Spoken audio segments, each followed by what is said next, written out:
Okay, welcome everyone. Welcome. We've got a few new faces in the crowd, which is good to see. Welcome everyone to meeting number 2025 of the Toronto Transit Commission. I'll call the meeting to order. And just as a first order of business, I'd like, if you can stand, if you're able, we just want to take a moment to observe a moment of silence to remember the victims of the April 23rd attack on Yonge Street. Of course, this was a horrific act that left 10 people dead and 16 people seriously injured. Our hearts are today with all those affected by this tragedy. The TTC extends its deepest sympathies to the families of the victims, their friends and co-workers, and the countless other witnesses and responders to this tragic and senseless act of violence. Many of those first responders, of course, were TTC staff members who were admirable in their actions that day. We'll always remain forever mindful of this loss and pain it causes so many in our city. So just stand for a moment of silence.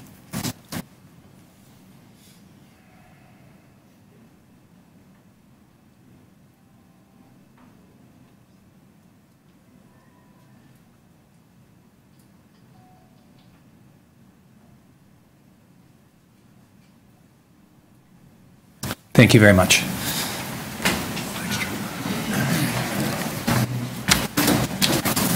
Okay, this morning in our public session, in our camera session, we dealt with, in the Committee of the Whole, items on numbers 1, the CEO's report, 3, the TYSSC claim settlement, 4, negotiations with Bombardier, 5, large litigation matters, 6, the office consolidation strategy, and 19, the redevelopment of the TTC lands at Yonge and Eglinton. We will, on all of those items, still have public session deliberations on them. We'll go through the agenda in a sec. Are there any declarations of interest under the Municipal Conflict of Interest Act? There are none. Could I have the Vice Chair maybe move the minutes of the previous meetings, of the meeting of Wednesday, April 11th, and the meeting of Monday, April 16th? All those in favor of that? That carries. Thank you. We'll just do an agenda run through. We have deputants on several. I'll hold those. I'll hold the CEO's report, item number 1, and ACAT minutes, so our ACAT chair can introduce them. We have a deputant, a late deputant, I believe, is Emily here. So there's Emily, who's going to depute on the TYSSC claim settlement update. Item number 4, negotiation with Bombardier. Does anyone want to move the actions taken in camera? Moved by Commissioner Mihevc. All those in favor? That carries. Thank you. Item number 5, large litigation matters. Commissioner De Laurentiis has moved the actions taken in camera. All those in favor? No opposed. That carries. Item number 6 is the office consolidation strategy. I believe there's actually a motion in public, which is to authorize staff to work with City and Create TO staff to develop a detailed business case and implementation plan for the consolidation of TTC staff offices that meets TTC business needs, including consideration for satellite office space as required for business efficiency, and report back to the board with the findings in Q1 2019. Moved by Commissioner Min and Wong. All those in favor? Any opposed? That carries. Item 7, we have a deputant, which is capacity improvements on bus and subway services. And a presentation. And a presentation. Number 8, improving transit service to major music festivals. Okay, hold by Commissioner Mihevc. 9, we have a deputation that's improving directional signage for TTC services at Pearson. Item number 10, surplus property, 996 Woodbine Avenue. Moved by Commissioner Fragadakis. All in favor? No opposed. That carries. Number 11, structural assessment and design services triennial contract. Hold by Commissioner Mihevc. Item number 12 is the Yonge subway extension. We have a deputant on that item. Similarly, item number 13, fleet life extension. We have another deputant on that. Item number 14, procurement of work car. Staff recommendations moved by Commissioner Byers. All those in favor? No opposed. That carries. Number 15, special track work purchase order. We have a presentation if people want, or we can, if someone wants to move the staff Commissioner De Laurentiis moves the staff recommendation. All those in favor? That carries. Item number 16, appointment of TTC Pension Fund Society Director. Moved by Commissioner Fragedakis. All those in favor? Any opposed? No, that carries. Number 17, item 17 is TTC Pension Fund Society bylaw amendments. Commissioner Min Wong moves the staff recommendations. All those in favor? No opposed, that carries. Item number 18, Public Transit Infrastructure Fund update for information. Held by Commissioner DeBaremaker. Item number 19, the redevelopment of the TTC lands at Yonge and Eglinton. Commissioner Fragedakis moves the actions taken in camera. Do we have a public motion on that? Oh, there is a public motion. So you're moving the staff recommendation and the actions taken in camera. All those in favor? That carries. So just for everyone following along, we have items left. The CEO's report number 1, ACAT minutes number 2, TYSAC claim settlement number 3, number 7, capacity improvements, 8, improving transit service to major music festivals, 9, improving directional signage at Pearson Airport, 11, structural assessment and design services, 12, Young Subway extension, 13, fleet life extension, and 18, public transit infrastructure fund updates, which moves us to the CEO's report, item number 1. And I'll hand it to the CEO to give a brief introduction before we move to questions of staff. Through you, Mr. Chair. Good afternoon, members of the board. First, I'd like to start out today with the introduction of Dan Wright, our new Chief Financial Officer. In addition to overseeing finance, Dan is accountable for IT, materials and procurement, and the pension department. Dan brings more than 20 years of private and public sector experience to the TTC. I can tell you I look forward to working with Dan. It's been a pleasure thus far. Dan was a change agent for Orange Air Ambulance, and we welcome Dan, so thank you. You know, last month really posed a challenge to the city as we faced an early spring storm. You know, an event that started on April 14th, and it really challenged us throughout the entire weekend and well into Monday morning's peak service. Although I would tell you, as you recall, we were very well prepared. We took proactive measures by applying an anti-icing material on our overhead wires as well as our switches, and we ran buses on St. Clair, and we proactively did that, keeping streetcars in the core, which allowed us to provide more service in the core and add the added benefit of continuing to keep the track and the overhead wires clear. As you know, the TTC received a notice on April 20th from its largest union, HU 113, that it no longer was agreeing to allow overtime beyond 48 hours as of April 30th for its members. Until then, workers were able to work up to a maximum of 64 hours a week. This exemption, requested by the TTC until July 31st, 2018, and approved by the Ministry of Labor until that date, was contingent upon agreement with the union.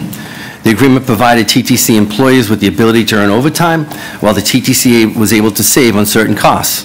Service I can tell you, service will not be affected. We've gone through 1 week of this as of now, and we've been able to cover all service. What actually has been impacted is the overtime or the work on the weekends for diversions. Staff are continuing to work through this and do a review now. In this month's CEO report, you will notice further changes with the more succinct and streamlined update. The updates on key projects have been folded into 5 critical paths, which align with our corporate plan.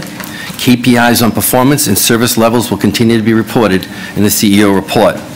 Also, next month, we will be presenting a new quarterly financial report along with an update on the status of our critical projects. Details on the quarterly financial report will also be discussed at the city's May Budget Committee, as I mentioned at the last board meeting, and I'll be sharing this information with you in advance of that meeting to ensure you all have the opportunity to be familiarized with the content. The quarterly financial report will be presented at our June 12th board meeting.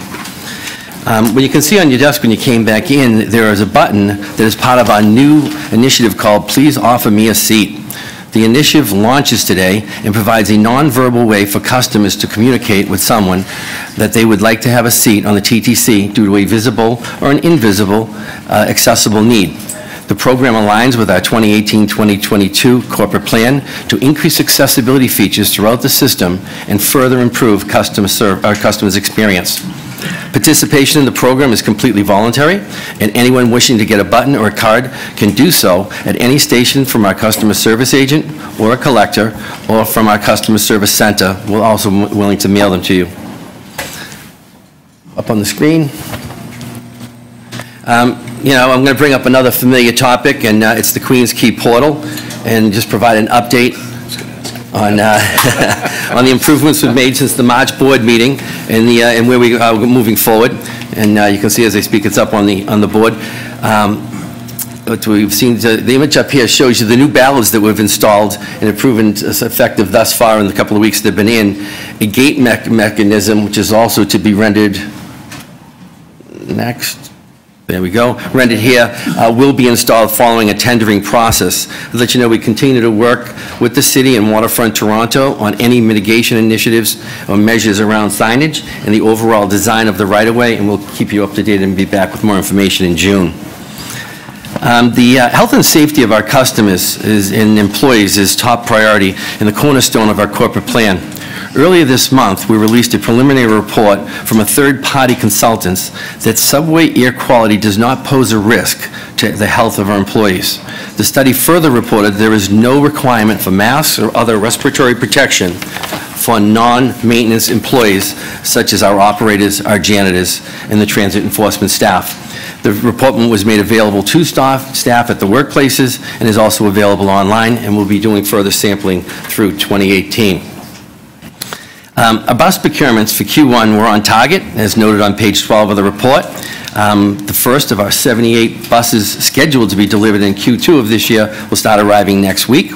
I'd also like to note that on page 12, we do have a correction. Although the total number of buses identified for Q1 shows 60, the actual number was 40, and at no time was it intended to be 60. It's just a typo, and we have updated the document as well as updated the online version. Following up on buses, you know, during the week of April 16th, we had the opportunity to have our first look at the 3 different all-electric buses by the separate manufacturers, BYD, New Flyer, and Proterra. The sessions hosted for staff provided an opportunity to ask questions of suppliers. You know, we'll now move to the next step leading up to the award of the contracts to the bus manufacturers, as well as the electrical upgrades required at each of the 3 garages that these vehicles are being maintained out of. And those are Arrow Road, Mount Dennis, and Eglinton.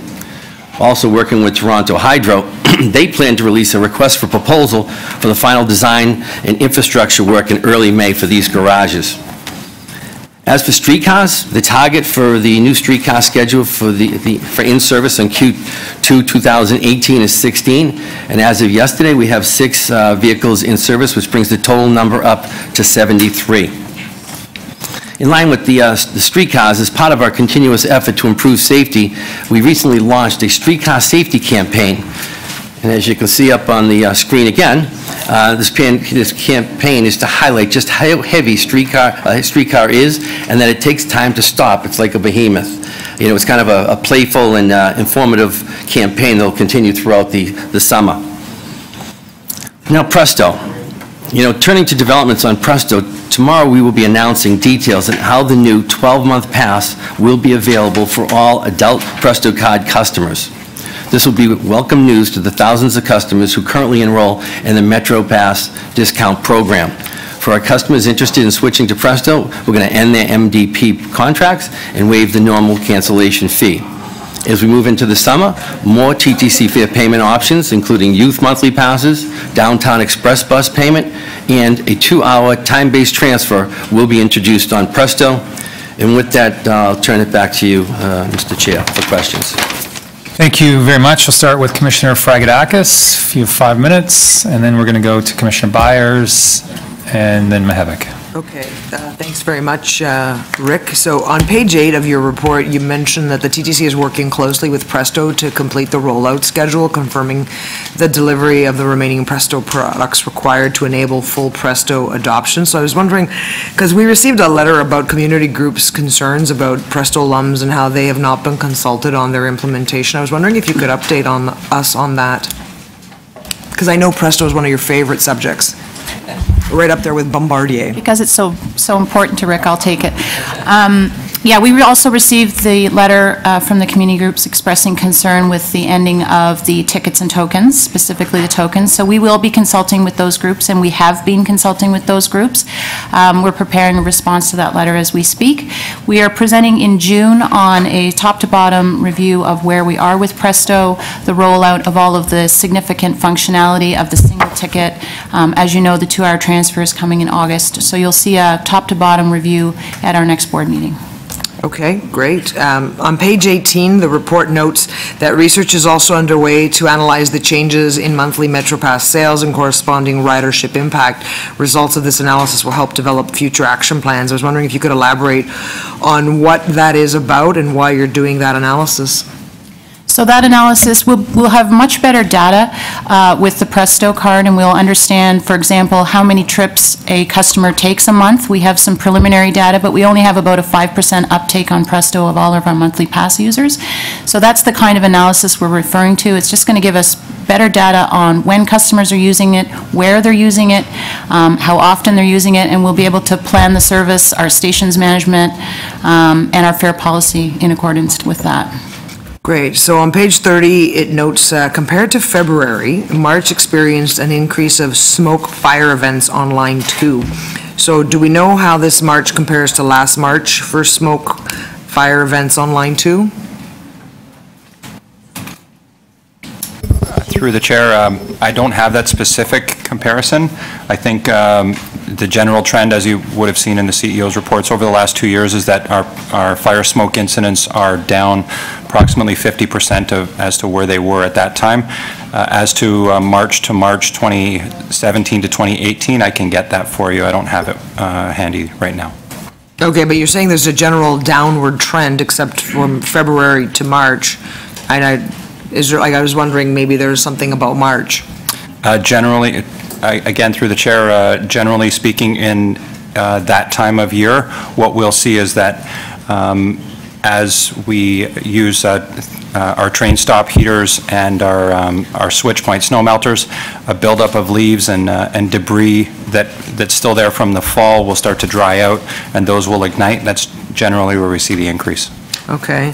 On line 1, is the extension having any negative impacts on service?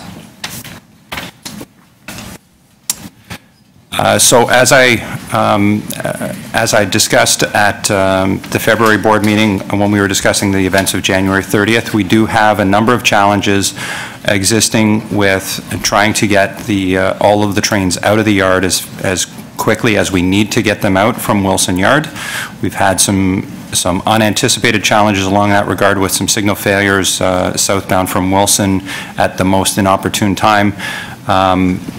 And those challenges still exist. We are adjusting our schedule next week, May 13th. There's a schedule change which will address that a little bit more. July, we get the benefit of the North Hostler connection, which will improve it even still. And then there's some more schedule changes in the September board. So the short answer to your question, Commissioner, is yes, it is still a challenge. But we have a way forward, and we have incremental improvements coming. My last question is to the CEO. You mentioned an announcement tomorrow about Presto. I'm sorry, could you just repeat what that announcement is? It's the 12-month. Do you want to take that, Chris? It's the 12-month pass. Yeah, it's the 12-month pass. This is the adult 12-month pass. Currently, we have it as an MDP program, and as the CEO indicated, we're encouraging customers who are currently on the MDP plan to go over to the 12-month plan, and we'll waive the cancellation fees in that regard. Oh, okay. All right. So, thank you. Thank you. Commissioner Byers with questions? Great, thank you very much. Page 6 of your report, you made reference to the events of April 23 and comment there that all supports were made available to TC employees. There was a story about one employee who unfortunately did not get the support it seemed he needed. I was curious about anything we've learned from that. More importantly, how is he doing in the aftermath of those awful events? So I'll take that, Commissioner. The employee in question was in fact afforded, firstly, he's fine. He's progressing as one can expect in a situation like that. But he was afforded the immediate attention of our EFAP and our staff support. He did have several follow-up phone calls and a follow-up meeting with the office. The gist, when we caught up to him and kind of spoke about the article itself, he said the gist of it really was that he had been speaking to one manager and then hadn't had contact with the second manager. So it was a communication issue. They've since resolved it, and he's progressing, as I said, as best can be expected. Perfect, thank you. Page 11, comment about the S&B gates and the ongoing installation. Curious how there have been questions about operations in past months. How are things going in that front? Are things tracking well from your opinion on those new gates? Yeah, so as I've indicated in earlier board meetings, we meet with S&B weekly. We've seen a significant improvement the first 2 weeks of March, which was our comparison to February, a 60% improvement actually in reliability. That's for a number of factors. Basically, our response time is better on getting to the gates that are out of service. We've taken a look at some of our operational procedures in the stations and corrected some of those that were causing the gates to go out of service unnecessarily. And then we're seeing the motors. We have the motors available to us, and we're making those changes out. And coming in July is the hardware, the PC fixes. So it's incremental, but we have seen a significant improvement. Got it. Thank you. Page 18, there's comments about the sale of Metro passes and how they're down 7% year to year. I'm curious on this front. It doesn't seem that we can track whether the equivalent Presto product is actually being sold or not. I don't know whether that's you can. So I would have thought we would know if our Metro Pass sales are down, then the equivalent Presto, we'd know exactly what the state of that was. I didn't know whether we did or not, and that's a big number, 7%. So. Any update in your thinking on why this product is down, what the future holds, because it's a major change? I'm going to let Steve Conforti answer that. Yeah, through the chair. So what we have been doing is actually tracking the change in the monthly Metro Pass, and what we have seen is from January 1st to the end of March, a decline of about combined 100,000 pass sales. But what we have seen is there's actually been an uptake of a Metro Pass equivalent in the range of about 66,000. So it's not a one-for-one, but we are making up, and I think people are continuing to transition over to the Presto Pass, and we're hoping for those numbers to continue to grow. Okay, great. Last question. I don't know whether folks saw the leaders' debate last night. There was one very specific question on TTC that was from a customer who was coming in on the northwest of the system, and basically her point, the person's point was, hey, before this line to open, I'd go bus to Shepherd or something, and it was 45 minutes. Now with the line, it's more than that, which so it got quite a lot of profile in a televised event. So if you didn't see it, whatever. But I guess question is a little, and you've commented somewhat. It's unfortunate that had that profile, but was that a specific item, or how are things working on that line as time passes? Really, the question. So we have had a couple of issues that has been documented in the CEO's report. It's been discussed at this board. We are making incremental schedule changes first and foremost. That's where I think we're going to see the biggest improvement. Once we have our connection to the North Hoss, or the second connection to Wilson Yard, that's going to make things like getting trains into the yard and out of the yard faster. As it is now, what we do is we create traffic. The trains go on into the yard, have to slow down. That holds up mainline traffic. As we're building in the peaks and then decreasing in the off peaks, all of those things create those pinch points, if you will. So once we have a second connection to Wilson Yard, that will improve. The schedule changes are going to make improvements. And once we have ATC, there's still a migration point just north of Wilson, south between Wilson and Shepherd West. That's where trains have to come to a full stop to change signaling modes. So once that is connected all the way down, at least all the way down to DuPont, which is by the end of this year, then all of those things will be incrementally better. Commissioner Mihevc, 5 minutes. Yes, thank you very much. On page 2, I'm interested in the Presto issues, and I appreciate that next month we're going to get a big presentation on it. But I'll tell you the question that I have, as someone who does email, social media and that, is how hard do we plug Presto? And I think last month the state of the story was that the gates weren't fully functional, and so we fixed that. And I've noticed, certainly in my travels, Queen West Osgood Station is done. I think King is done. Are we at a point where we move from a soft launch to really, working with members of council, to really go strong and say, you know what, folks, those of you who have the Metro Pass, now's the time. You should go Presto. It's the smartest thing you can do. Are we ready to, are you advising us to say that to our public? Hi, Commissioner. I can answer that. Yes, we are. That's there is a campaign that you'll see in the coming weeks and next month or so that will start to push Presto now, as it is now right for everybody. Frankly, just about everybody. The adult MDP pass will be available in June. Then we'll see senior youth and the 2-hour transfer in August.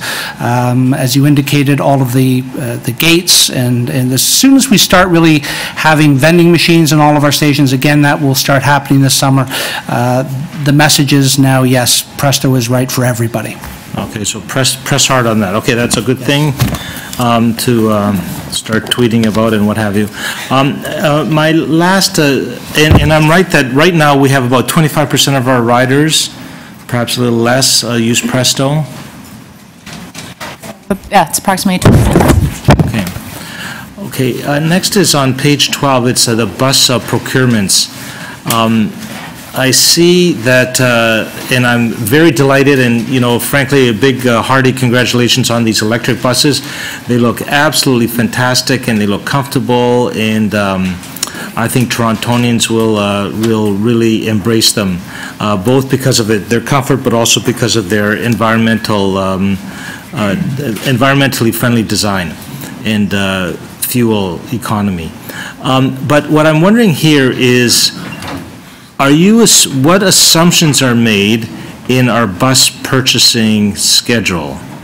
Are we assuming flat ridership, a decrease in bus ridership because some folks are going over, like Eglinton will eventually get done, Finch will eventually get done, or are you assuming buses will be more necessary in the years to come because we're anticipating and want to build towards a bus-positive TTC future? So what do these numbers assume? Through you, Mr. Chair, these buses here assume that we increase the fleet by about 80 vehicles right up to 2020. In the middle area there, we saw the hybrid electric, we're 85 are coming in the first quarter of 2020. We know that we're working closely with Nova to bring them into the fourth quarter. I know about 30 of them right now. They're still working on that schedule. The other thing that we're well aware of is when we have the opening of McNichol in the middle of 2020, third quarter 2020, it'll allow us for the first time to increase. These 80 vehicles are increased because this board bought Markham Road last year. So we're looking at what our projections are in the future for future needs for buses. But there's a couple of things we are taking into consideration as we have these discussions internally. Once Crosstown's up and operational, we know there's about a reallocation of about 50 additional buses. Once Finch is up and operational, there's another 25 buses that become available. And right now, as you're well aware, we're putting somewhere between 80 and 100 buses a day on the streetcar route. So once we get the Bombardier vehicles delivered and we start focusing on what happens with the next option, all right, so all of a sudden you start saying we've got about 150 to 170 vehicles that can be reallocated in the future years, and we're really sitting down actually next week to have that discussion of what is the 10-year outlook, and then when do we need the 9th facility so that we can bring back to this board. Right. So if we have about, I don't know, 1,800 buses, something like that, 19, more or less, and we are building towards a spare of or extra capacity of 150, then really what you're doing is you're anticipating, my quick maths is about an 8% growth rate will be able to be accommodated on the bus side of things. That's correct. We're looking at what was available to us while we do our projections on what is necessary to buy for the future. We do know that in 2021, what we've purchased up to this date was the intention to get us to 2021, and later on this year, we have to start taking into consideration what's 2021 and forward. Right, okay, so we're going to get that report sometime within the next 12 months, I guess? Yes, I would. See what buses look like in the decade of 2020 and beyond. Great. Okay, thank you. Thank you. Questions from Vice Chair Heisey? So two areas, both from recent observations taking the system. So I've observed at unattended entrances and at attendant entrances, no turnstiles or controls, just an opening for payment. And I've seen individuals who appear to be on contract to the TTC who have red vests on, and they're there to provide information. And I observed 50% of the passengers entering at the St. George station 2 weekends ago didn't pay.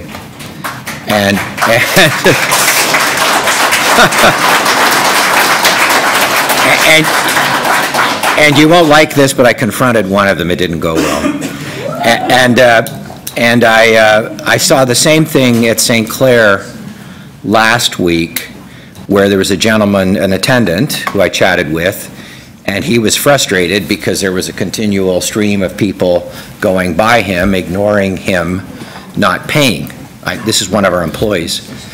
So I'd like some feedback as to how much of this is kind of unavoidable problems with installation of gates, timing, which I can see is temporary, hopefully. And then the other one is, how do we it's a bad message if people get used to this, in my respectful submission, to not pay and without consequence. And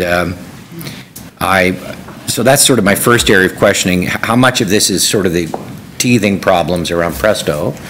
And what is the enforcement response, and what role can the guys in the red vests, guys and gals in the red vests have? Because they told me they can't do a thing, which I was disappointed by, but I understand.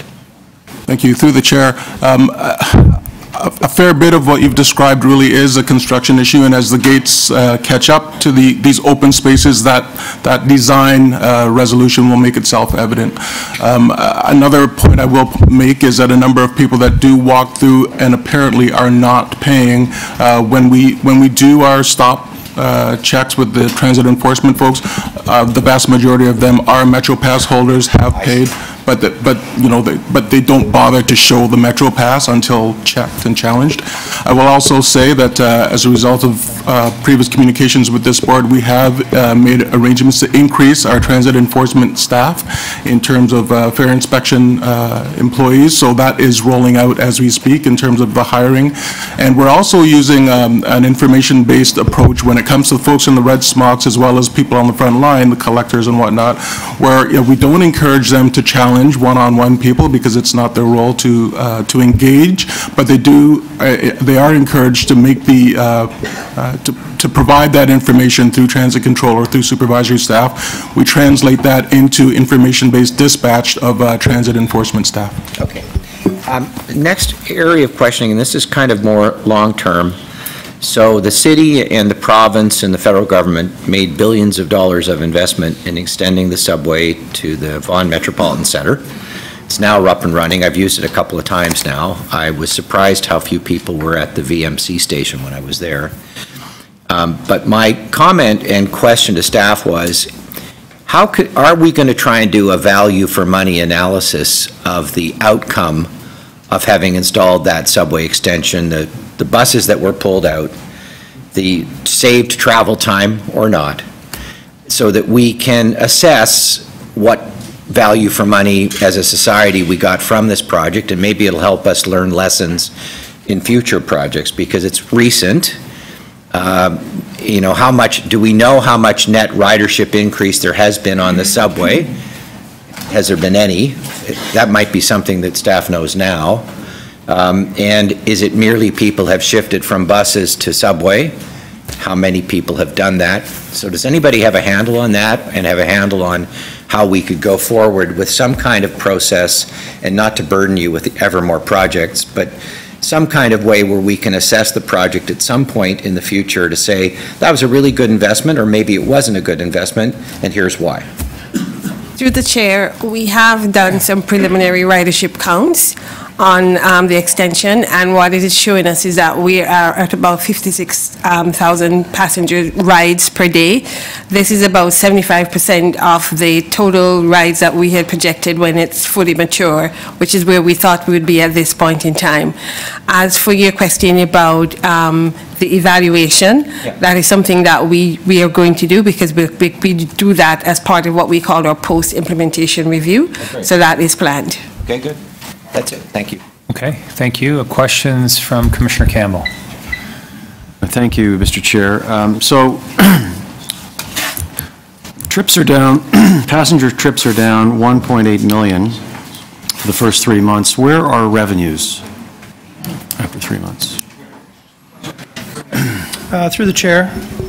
So over that same time period, our revenues are down roughly $1 million. There's not a true correlation between the number of trips that are down versus the loss of revenue, because again, we're gaining more on our average rides. Mm-hmm. So our average ride over that period, our average fare over that period is up just under 5 cents. So that takes me to my next question. So there are fewer Metro passes being sold, 60,000, which if we take a factor of 70, did we calculate 70 rides for a Metro pass? Through the chair, it's 72 rides per Metro 72. Pass. So with how many Metro Pass Presto passes are we selling a month? We've sold about 728,000 over the first 3 months. Okay. So, yeah. Okay, 728,000 Metro Pass Presto passes on Presto. No. Sorry, that's 728,000 is the Metro Pass on Presto. The Presto equivalent, we've sold 66,000 passes from January 1 to March 31st. So what is our information telling us about how many trips they're taking? The information we're reviewing today, there's still some challenges in terms of identifying the exact amount of actual revenue rides. Based on the information that we're getting, our staff is continuing to go through the information and try to be able to distinguish between what may be a boarding or a revenue ride. And there's still work that's being done in terms of that. Shouldn't that just be automatic with Presto? I don't know, like if somebody's transferring from the subway to the streetcar, they are presumably, they're tapping on the streetcar, but they're not paying, because they've just come from the subway, but they've paid their fare to get on the subway. So I don't understand why the information is not clear. Yeah, through the chair, we're continuing to look at the information. What we're seeing in terms of some of the initial numbers don't seem to be in line with the amount of trips that we're recording through our trip diary studies. So there seems to be a disconnect in terms of some of the initial data that we're getting, and there's additional work that has to be done to reconcile the two. Is that work that has to be done by Presto or by the TTC? I would say that's work done by the TTC, but if we're having problems with the data such that it is a source problem, we would work with Metrolinx. Okay. So if ridership, I sort of suspect ridership really isn't down 1.8 million because maybe ridership never was that high to begin with if we are overcounting on the Metro passes. So do we know where the decline is occurring? We say that it's down, the trend is down, we're not on budget. Do we know where ridership is down? I think when we reported out on the ridership growth strategy, we indicated that the ridership was down on the subway on the weekends, and we attributed that to the closures. But I would have to do a more careful analysis for this first quarter of 2018 and bring that back. I don't have a specific analysis on that right now. Do we know where ridership is up? Well, similarly, it was up when we reported on the ridership growth strategy. It was up on buses. Right. So I would expect that's the same. But again, I would have to do a more careful analysis to report back and give you, decisive numbers. Okay, that's it. That's my questions. Commissioner de Beermaker. Thank you, Mr. Chair. I think maybe to our CEO or the appropriate staff, on page 12 of your report, where it talks about the bus procurements, is my memory correct that we had actually passed a motion asking yourself and staff to see if we can convert some of the diesel buses into hybrid electric buses?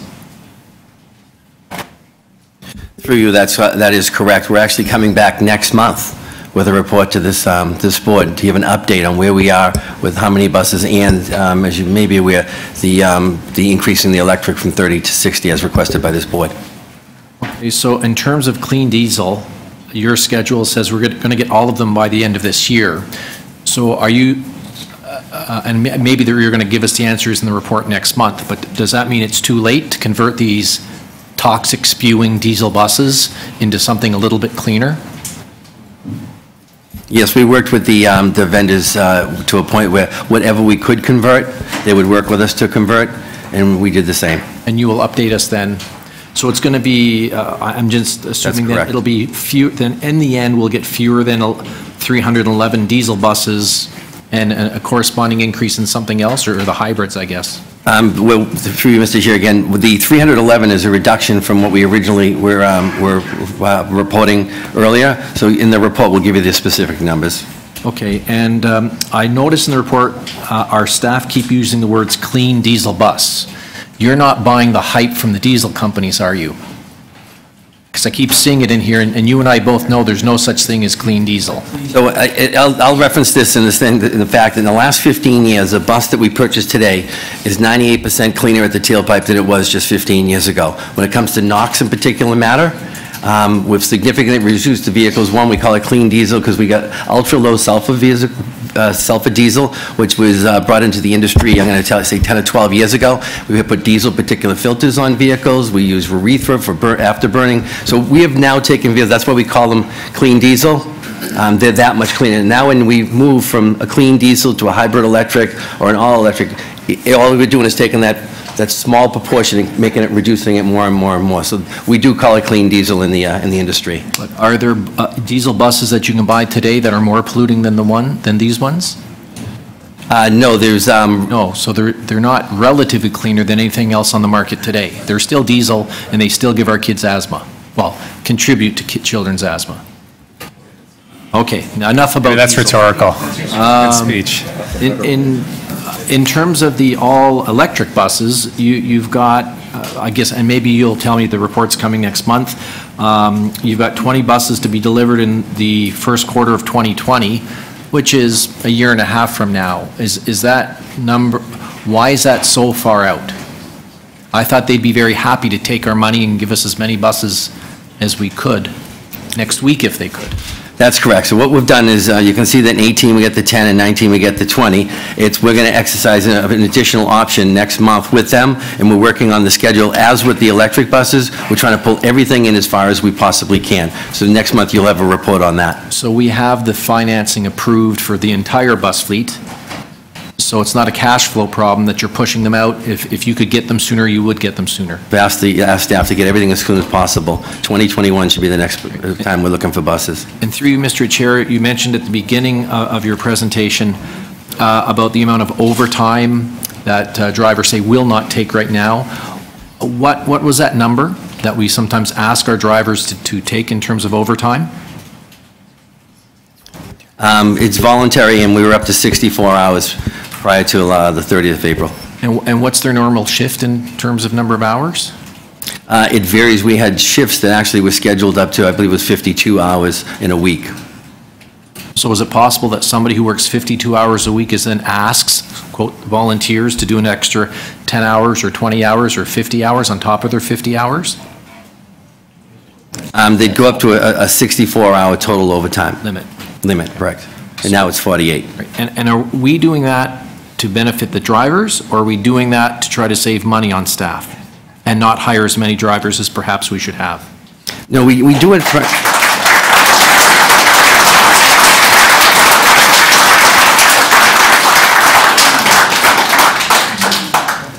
Up to now, we've done that. I guess I'll start with this. In the week that we've been limited to 48 hours, we have not seen a reduction in any of our daily service.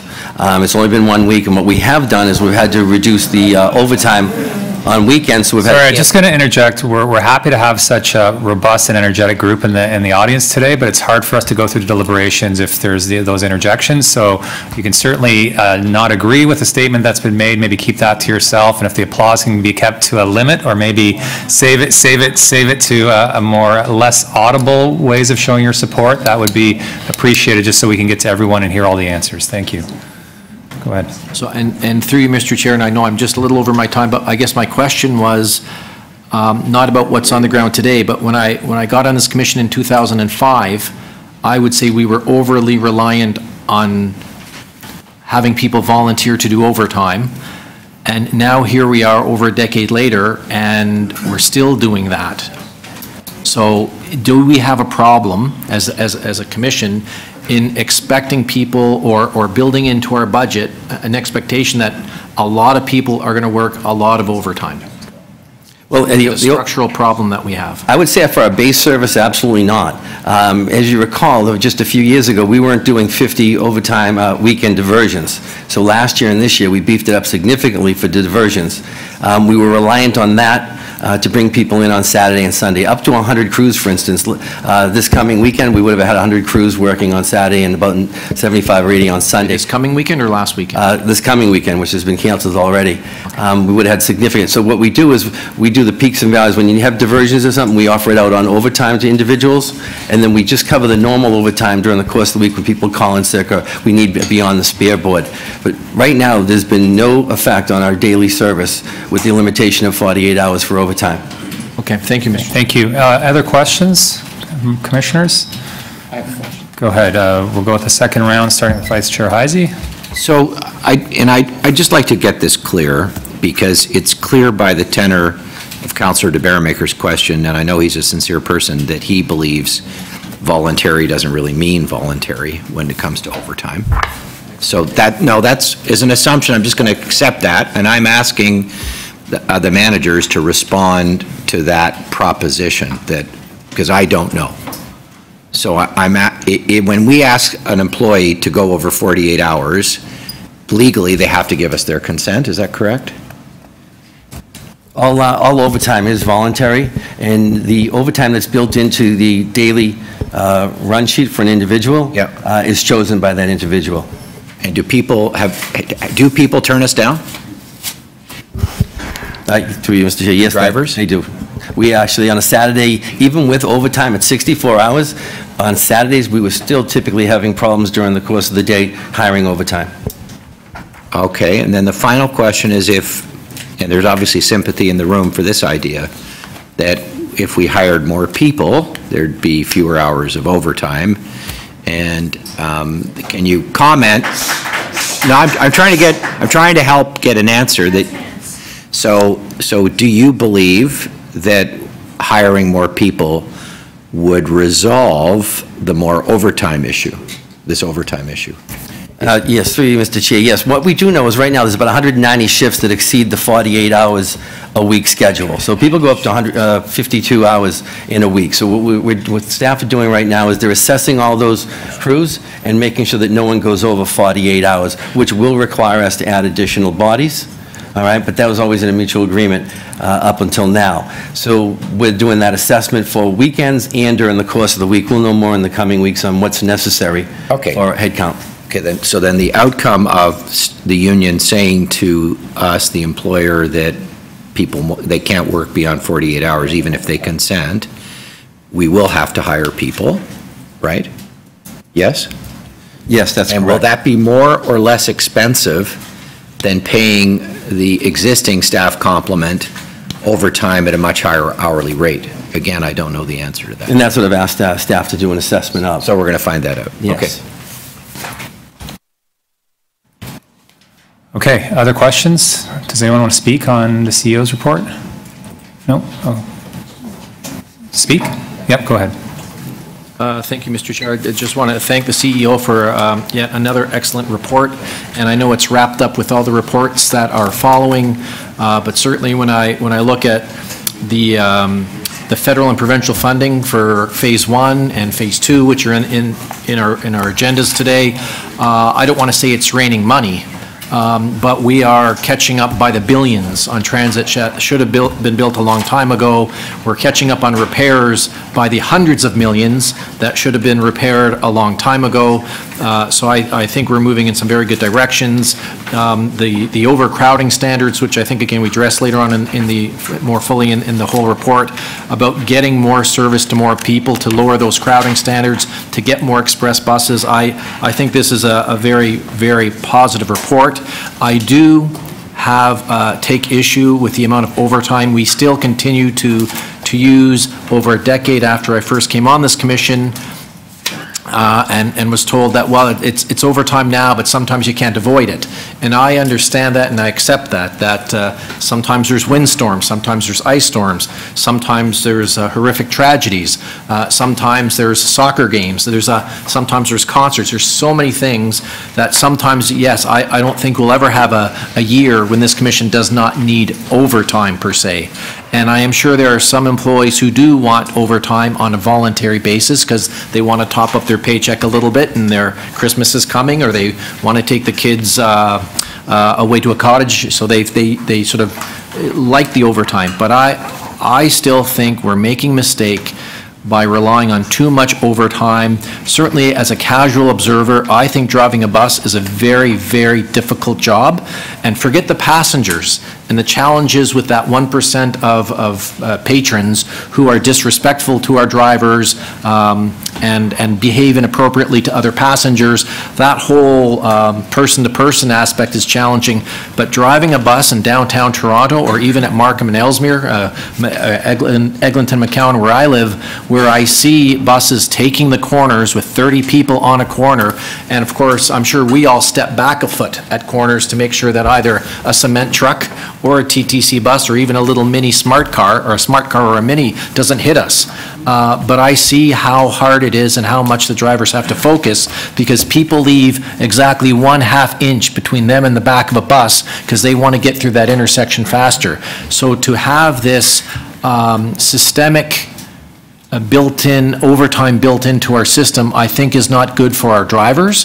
I don't think it's good for us. I think that people do have families, so they'll maybe want a little overtime.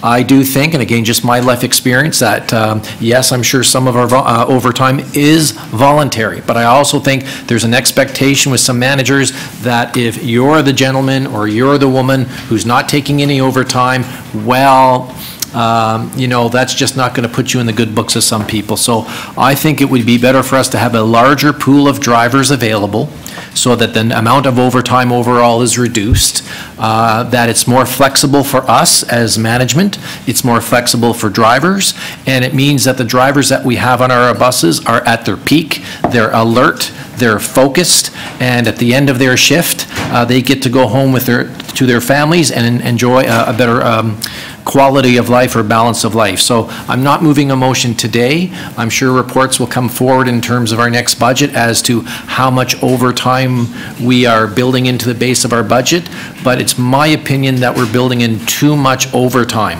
We're too reliant and too dependent on people volunteering their overtime. We shouldn't be in a position when people say to us, well, we're not going to volunteer anymore, and then what are we doing? I don't want to use the word scrambling, but we're juggling to try to make sure that none of the bus routes are affected by that. We'll see how long we can do that for. But I think the real solution is to have more hiring this year and next year, I guess next year by the time the budget process comes through. But we should be hiring more drivers to make sure that we have a good pool of people out there who can drive our buses safely and effectively and the way that we want them to drive. Thank you, Mr. Chair.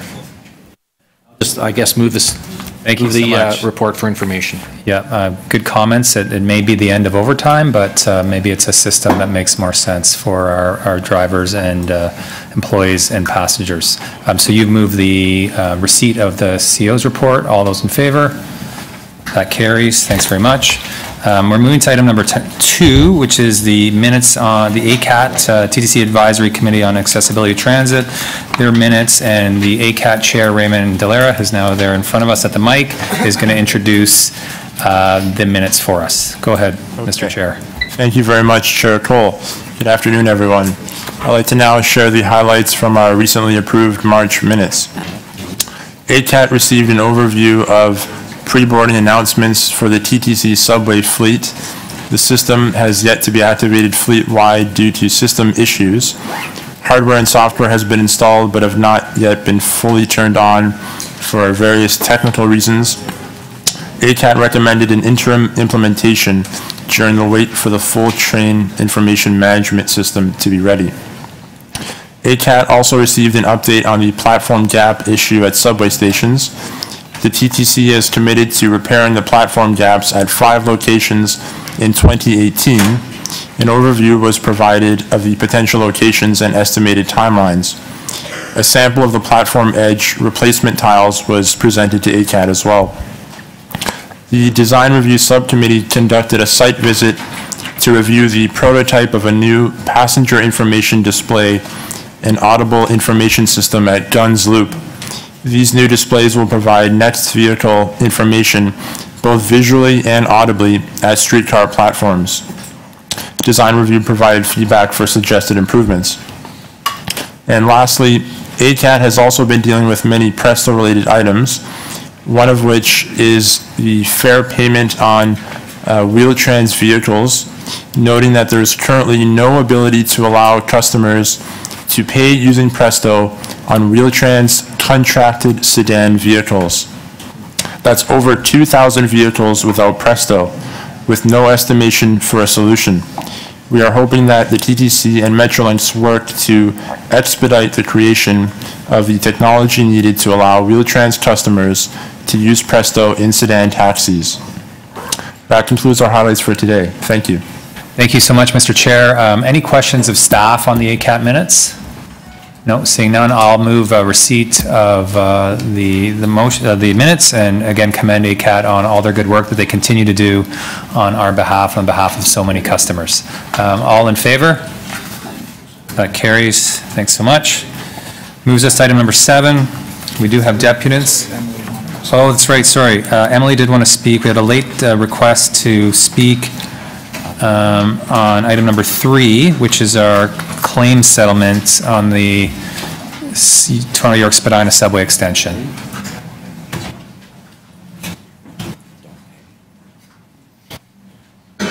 And I'm going to hold you to keeping it to the issue of claim settlements. Yes, sir. Of course I will. Go for it. Can somebody poke that? Yeah, poke your little red button. Yeah, that little button. Which one? Right in front of it. It's on. There you go. Okay, everyone. So today I'm going to have to yell a little because I'm not near the actual microphone. First things first, I would just want to say a special hello to my family from Hamilton, ATU 107. Okay, that's where I grew up. So. Good word.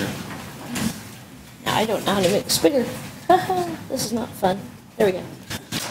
Am I doing this right? Nope, nope. It's good. There you go. Perfect. So what I'm going to speak to is the fact that even though it's been almost 6 months, we still have no elevators to go from the subway station up to the buses at VMC. On the 17th of this month, it'll be 6 months since the line opened. I've tried to talk to York Region Transit, I've tried to contact the contractors on site, and they blame TTC. TTC says talk to York Region says they can't do squat. Well, here's the problem. The elevators are turned on. I don't know if you'll see this in some of the photos. The elevators are turned on. The lock lights are on, the interior lights are on, the floor pick level thing is on. Contractors are storing their stuff in the elevators. Yet those of us with disabilities still have no access. On top of that, Can I steer you towards the claims on the project? for me, the claim should be, why aren't the elevators working? The claim should be. Point of order, Mr. Chairman. I think that Emily can do a fantastic presentation on this point. I know she's very knowledgeable about the system, and she has stuff to tell us. And I'm happy to hear her out at the next meeting if she wants to raise the question of accessibility in TYSSE. But that's not what this item is about. Is this not about claims of stuff that's still not finished? This is the financial negotiations between the TTC and their contractors. So why aren't they giving us money back for not having the elevators working? Do people with disabilities not matter? The stairways are open, what about us? Why can't we claim that? We've got 6 months. We still have no elevators. They're storing their crap in our elevators. How do we know they're not ruining the floors? So that's a claim right there. Why aren't we putting claims in for people with disabilities, just like we should be doing with Bombardier? Who are they apologizing to? Certainly not to the people most affected. It's nice to be able-bodied and be able to take the stairs, but imagine, we're not all able-bodied. We're not lucky enough to have the stairways accessible. So why aren't you putting claims in on the elevators? Why aren't you putting claims in that there's equipment in the elevators being stored, ruining the floors of our elevators? They're turned on. Now why aren't they in our hands yet? That's a claim right there. And that's why I'm raising it today. Because you know what? I don't see any one of you getting up there and saying, why aren't these elevators going? Why isn't there information on those signs who we contact? Why is there the blame game? Why aren't the claims being put in for the people with disabilities in this city and York Region who need those elevators? Why is there no claims there? Where are the claims being done? Why aren't they being held accountable? It's 6 months. That's a huge claim. So you know what? Yes, that's a financial claim. And I am pissed off. Because where are our elevators? Why aren't we holding them accountable and fining them for every day those elevators are down? If you told people of any other color they couldn't use the elevators, like you're doing to us, there'd be a bloody uproar. But because we're in wheelchairs, or people who are elderly, or people with strollers, or people who are disabled for a short while, it's, oh well, play the blame game. There's no information on any of those signs of who's accountable. So why aren't we laying the claims for that? Why aren't we putting claims in for each and every day? You're failing people with disabilities. York Region is failing people with disabilities. And you know who gets it? You know who gets the rage? It's my family. People driving the buses you get on after you can't get on the bus. Like, during the winter, no one cleared the damn sidewalks, not even the week this thing opened. So who's putting the claim there? Financial claims. You're at 5 minutes, so could you wrap up, please? My final thought is this.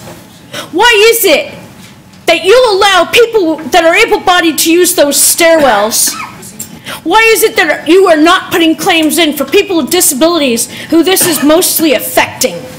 Get these elevators working. They're turned on. Now, put a financial claim in on that. Are we not worthy, as able-bodied people are? Okay, thank you very much. Does anyone have questions of the deputant? Question, go ahead. You have a question from Commissioner DeBaremaker. You said that was at the Vaughan Metropolitan Center? Yes. Okay, I just wanted, you said VMC, so I wanted to make sure we had. Vaughan Metropolitan Center, VMC. Got it. Okay, I wanted to make sure when I move my motion to help you, that I don't get the wrong location. Okay.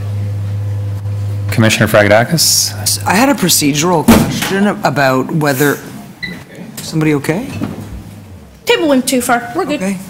Just I had a procedural question about whether we could investigate a claim, a possible claim against the contractors for the fact that the elevators are not working. So I'm not sure if that's in order, but just. So we have a number of claims against this contractor and many others that are being resolved, and those are ones that, because of, for obvious legal reasons, we can't discuss right now.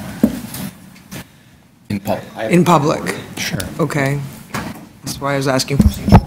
Just so we could understand how we could deal with this on another occasion, this kind of issue, which is important, would this have been an appropriate item to speak to under the Chief CEO's report? So, no? It wouldn't be. So let me just add this for sake of procedure. We are dealing with claim settlements. There still could be, there's an in-camera portion to that deals with the kind of legal wranglings. This is still an in-public item, so deputations can be made and similar motions can be moved on this item. we'll have to see how broad and wide the motions may be on this item so that we could, I think, reasonably attach it as an amendment. So like I know the wheels are turning in Commissioner DeBaremaker's head right now. I think I would probably rule it in order if he wanted to get an update or whatever he might be moving about the elevator at VMC. And Mr. Chair, I'm happy to, we could also move it as an added item if that just keeps it separate. I think if it's the will of the board that we would do it as a tack-on item to this one, I think then that's fair. That's what you think is best, I'm happy to do that. Okay. And I'll speak briefly at the appropriate time. So we are at that time. So I don't know if anyone else wants to speak on this to buy you some time, or do you want me to just table it while you prepare a motion? No, again, my apologies for not, I usually try to send these to the clerk beforehand, but I just wrote it down. So I'm just going to move that staff investigate the concerns expressed regarding the non-functioning elevators at the Vaughan Metropolitan Center. Mr. Chair, I think, and thank you so much, as they say, a picture's worth 1,000 words, and you gave us at least 10,000 words there. Those stairs, I don't think they were quite at a 45-degree angle. They might have been at a 40-degree angle, which would probably be a challenge for many people. So I think we're hearing what you're saying. I think it is unacceptable, and I don't know the reasons why a thing is what appears to be as simple as an elevator has either not been turned on or is not functional. Yeah, is not functional. Okay, which appears to be functional and turned on is not available to the public. So I don't think we need at one level, I don't think we need a motion because I'm sure our staff would get on this quickly. But given that it's been 6 months, I think it's fair that we formalize it in a motion, and I'm sure our staff at the end of this meeting will be talking to the members of the public and looking into this, if not by 5 o'clock today, by 5:01 today. Thank you. Great, thank you for that. To speak, Vice Chair Heisey. I have to say I'm a little frustrated by the process that we're stuck in, because technically what you did wasn't technically correct, but it is important. And in fact, the problem of elevators not working for extended periods of time in our system, this is not the only instance of it. It happened at Queens Quay for over 6 months at the LRT. It happened at St. George at a transfer station between platforms for 6 months. So I think she's raised an important issue, and I wish we could find a better forum in which to have a discussion about this issue, because this wasn't the item. But I support her concern and the Councillor DeBaremaker's item motion. Perfect. Commissioner Fragedakis to speak. I'll be brief. I just think it's pitiful that they're storing their equipment in the elevators and they haven't been turned on for 6 months. Is there some reason, and this is kind of a rhetorical question, why they couldn't store their things in a trailer on the property outside somewhere so that we could actually have functioning elevators? Because obviously for the disabled community and people with baby strollers and other injuries can't get up and down into the station, which kind of negates the whole purpose of having elevators. And we're trying to get elevators in all of our stations across the entire system to address aging population and other needs that people have in their lives at different times, as well as the disabled community's needs. So I find this kind of sad and pathetic. Thank you. Other speakers? So we have 3 motions, or is it okay? We'll vote on them as a package. All those in favor? No opposed, that carries. Thanks, everyone.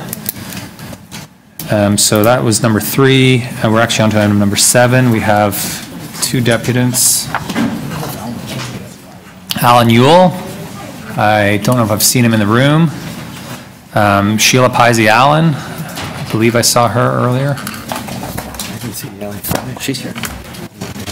Welcome. Thank you. You have 5 minutes. Just make sure your mic is on there and I'll start your time. Good afternoon. Thanks for having me. My name is Sheila Pizy Allen, and I'm here speaking on behalf of TTC Riders. We are a grassroots transit advocacy organization, and we campaign for an affordable, world-class public transit system, and along with the members of ATU Local 113, we support keeping transit public. And we're here today to speak in support of the plan for capacity improvements on bus and subway services and encourage the board to vote in support of it. During the 2018 budget process, TTC riders advocated for more funding for the TTC so that riders could have better service, relief from overcrowding, and 2-hour fare transfers. And $3 million was added during the budget process. So we're really pleased to see the recommended service improvements in today's report, and we thank all of the board members and councillors who voted in support of adding funding to the TTC. And we're very happy to learn that part of the Express Bus Network Plan is arriving early, and we support the TTC's recommendation to maintain the single fare structure for new express routes. So this is a great step forward for more frequent and reliable service for riders. We do have a couple of questions to raise about the report, and the first is, when will the Express Bus Network Plan be fully implemented? So according to the report in front of us, the net cost in 2019 will be $5.6 million, but we know that the full plan, although it's meant to be coming into effect this year, will be $13.1 million when fully implemented. The second question is, where is the $2 million for 2018 service improvements being reallocated for? Because this is going to be an annualized cost. We'd just like to know where it's coming from. And finally, in its January report or briefing note, the TTC recommended focusing on peak and off-peak crowding, where overcrowding, or periods where overcrowding is 30% greater than the standard. So what we're curious about is whether the plan in front of us to implement an annualized service is to tackle all overcrowding, or whether the focus is on those periods that have 30% or greater crowding, because the TTC has a standard, and if it's not being met, then it's not much of a standard. So we're curious about what is being proposed here in that regard. But again, we hope that the board will support this plan to improve service now and to annualize it. And we look forward to better service for riders and to the forthcoming ridership growth strategy and its proposals to improve service reliability and frequency even further. So thank you. Thank you for your presentation. Does anyone have any questions? Yeah, Commissioner Mahavik has a question for you. Question. I think you kind of alluded to it, but you are aware that this comes as a result of the $3 million new dollars that were put in, which came partially as a result of your TTC Riders active campaign to build capacity and to deal with overcrowding. Yes, yeah. So you're hugging that victory very well, I assume. Yes, we advocated for more funding for the TTC for 2-hour fare transfers, for better service to relieve crowding, and for lower fares. And TTC riders are aware that this is it. This is the fruit of that labor. Yes, we're really pleased to see it, and that it goes even further and includes early the Express Bus Network Plan. Great, thank you. A lot of love in the room. Other questions of this deputant? No. Thank you very much for your presentation. We had Alan Yule on the list, but I don't see him here, so we'll move on to. It's the. Go for it. Yeah. What's the will of the board? Okay, so Commissioner DeBearmaker has moved to add a late speaker to the list on the capacity issue. We need 2/3 for this to pass. All in favor? Opposed? So that carries. If you can approach the mic there, make sure it's on, and tell us your name, and go ahead. That would be great. I'm Michael Rosen. There it is, Michael Rosenberg. I was just disappointed to hear numbers like earlier in the meeting of, we get 50 more buses here, 20 more there, and it might add up to about 150 or 180. I hope that at some point in the near future, you're considering adding about 500 to 1,000 new buses so we really get real frequent service. And I don't like hearing that 10 minutes is frequent service. To me, frequent service is 3 to 5 minutes. And we should really have that on almost all of the routes. And it really is time to look at much higher numbers for how many buses we need. And I hope the union members are listening to this and will think about how they can put this forward, because if they're always looking for the jobs issues, buses would be a great way to do that. So let's see if we can actually add really significant numbers to the numbers of buses and get wait times down to 3 to 5 minutes on at least most of the routes. And to me, it's the wait time issue is far more important than the crowding issue as for the reasons why we need more buses. And that would just lead to a different set of routes and a different set of numbers and a different set of times of day when you look at how many buses we actually need. So let's get those really large numbers on the bus improvements. Thank you. Any questions for this deputant? No. Thank you for your presentation. We'll move to questions of staff. Mark, this has a presentation. Oh, we have a presentation on this. My apologies. Mark's going to get set up there. Tell me when you're ready and we'll... With Jackie. Oh, and Jackie too. Bit cozy over there. If you don't mind just shifting over a little bit, just so staff can present, that would be great. Nothing personal. Good afternoon. My name is Jacqueline Darwood, and today with me is Mark Miss, who is the Manager of Service Planning. Mark is going to walk us through the presentation, and we'll be happy to answer any of your questions at the end of it. Thank you. So good afternoon. My name is Mark Miz, as Jackie said, and I'm the Manager of Service Planning at the TTC. This presentation is about capacity improvements on bus and subway services. The TTC, as part of its ongoing business activities, collects, evaluates, and acts on ridership information. This is done through what we call the board period process, and there are 10 board periods per year. In January 2018, upon request, TTC staff provided an update to the City Budget Committee and TTC Board about routes where ridership exceeded capacity, i.e. overcrowding. A briefing note was prepared for City Budget Committee indicating there was overcrowding on bus routes in peak and off-peak periods. A presentation was given on crowding standards, specifically highlighting the difference between peak and off-peak periods. And a report was presented to the board outlining Line 1 is overcrowded in the AM peak period. In addition to this, after the subway service disruption on January 30th, which led to overcrowding, a 10-point action plan was proposed to improve subway service, which was later approved by this board. To increase capacity to address this overcrowding, the City Budget Committee and City Council amended TTC funding request by $1 million and $2 million respectively, for a total of $3 million in funding in 2018. In addition to this, the TTC identified $2 million in funding that could be reallocated within the 2018 budget. In total, $5 million in funding is available to increase capacity on bus and subway services. The following slides present the 4 capacity improvements. So the first initiative is to improve service reliability on Line 1. This is a package of 4 specific items. First, the TTC will add 3 more trains in service in the AM peak period. 2 have already been added immediately after the January 30th disruption, and 1 more train will be added in September. These are run as directed or gap trains that are used to fill in gaps in services. Together, they can carry between 3,300 and 3,600 passengers. Second, the TTC hired 10 additional supervisors to manage platforms and crowds at Bloor-Yonge and St. George stations. Third, starting next week on May 14th, the TTC will provide more service to Northwest Toronto between approximately 6 p.m. and 9 p.m. Additional service will operate north of Shepherd West Station, which will improve travel times and wait times for customers. This will be achieved by adjusting schedules to improve train movements at Wilson Yard. And fourth, in September 2018, the TTC will improve the start of subway service, resulting in more reliable and predictable travel for customers. This will be achieved through infrastructure improvements at Wilson Yard, primarily the commissioning of the North Hostler. This improvement minimizes access conflicts with work cars returning to the yard in the early mornings, ensuring that all AM peak period trains are deployed as scheduled. The next 3 capacity improvements are related to bus service. Before I present them, it's important to note the following.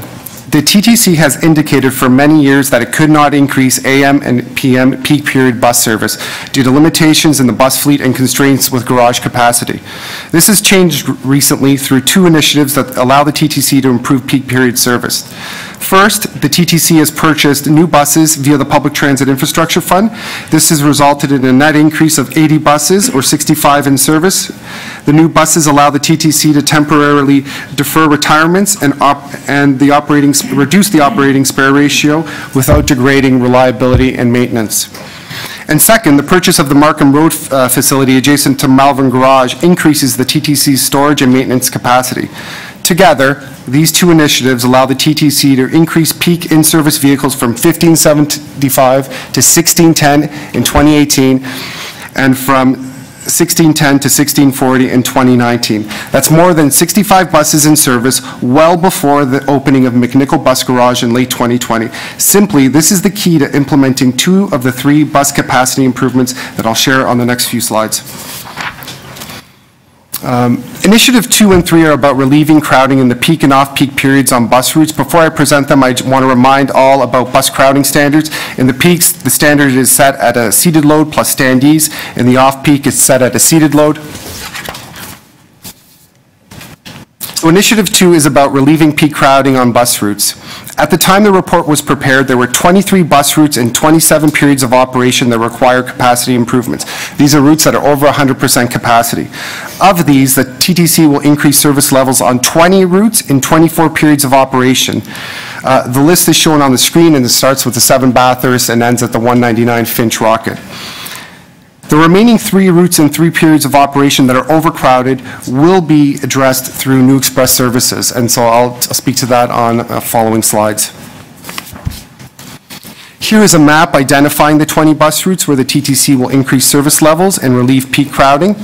The improvement will benefit up to 23.7 million customer trips each year and attract an estimated 285,000 new customer trips each year when ridership fully matures in 2021.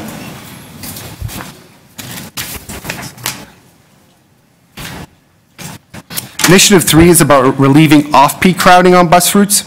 At the time the report was written, there were approximately 26 bus routes in 55 periods of operation that exceed the TTC crowding standard in off-peak periods, which is a seated load, as a reminder. Of these, demand on 14 of those bus routes in 24 periods of operation requires 2 or more customers to stand for more than 5 minutes, or approximately 1.5 kilometers or a mile. These routes are shown on the screens. The TTC will increase service level on these 14 routes in 24 periods of operation starting in September, while continuing to monitor the remaining bus routes.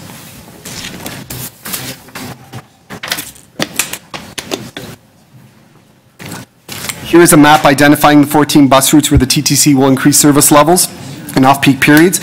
The improvement will immediately reduce wait times and benefit up to 14.4 million customer trips each year, and attract an approximated 150,000 new customer trips each year when ridership fully matures in 2021. And the 4th capacity improvement is the Express Bus Network. The Express Bus Network study was approved by the TTC board in June 2017, and it outlined a multi-year plan to improve and enhance the TTC's existing Express Bus Network. The objective of the plan is to provide customers with a greater choice of rapid, reliable, and visible Express Bus services. The Express Bus Network plan identified 7 new and 6 enhanced Express services. All 7 new routes were planned for implementation starting in late 2020 to coincide with the opening of McNichol Bus Garage. With the PTIF purchase of buses and the Markham Road facility, the TTC can implement these 7 new express services in 2018, 2 years ahead of schedule. All 7 new express services will operate in peak periods to start, with the exception of Dufferin and Markham, which will operate in the off-peak as well. The 7 new express services will relieve crowding on 3 routes, 29, 89, and 102, and address crowding on 4 routes that is expected to approach standard in the next 1 to 3 years based on our projections. The new express services will benefit 11 million customer trips each year, saving more than 275,000 person hours of customer journey time, and attracting almost 700,000 additional customer trips annually to the system when ridership fully matures. This map illustrates all 4 capacity improvements on one slide or on one map. There's the improved service reliability on subway services, relieve peak crowding, relieve off-peak crowding, and implement express bus network. There are 2 background layers here, which are the city's neighborhood improvement areas. That's shown in hatched areas or hatched dots, and average family income. The lighter the color, the lower the income. As seen, the capacity improvements will benefit the entire city, including these specific areas. Next slide. This map shows the 4 capacity improvements with the neighborhood improvement areas as the underlay only. Next slide. And this map shows the 4 capacity improvements in areas where average family income is below $60,000 only. We believe the 4 capacity improvements support and advance the city's poverty reduction strategy. final slide presents the financial summary. I'll go through the columns. Column 1 is the capacity improvement. Column 2 is the cost in 2018. As you can see at the bottom, and as discussed earlier, there's $5 million already in place to cover those costs. Column 3 represents the total operating cost in 2019. This is now a full year cost as opposed to what it would cost in 18.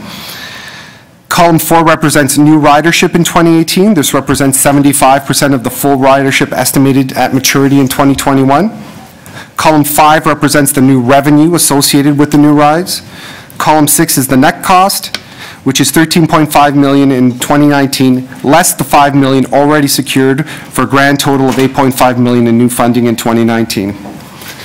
So with that, I'd like to focus on the improvements rather than the financial summary, and over to you for questions. Thanks very much. I think you'll have some questions, beginning with Commissioner Lalonde and then Mihevc, and then Crisanti.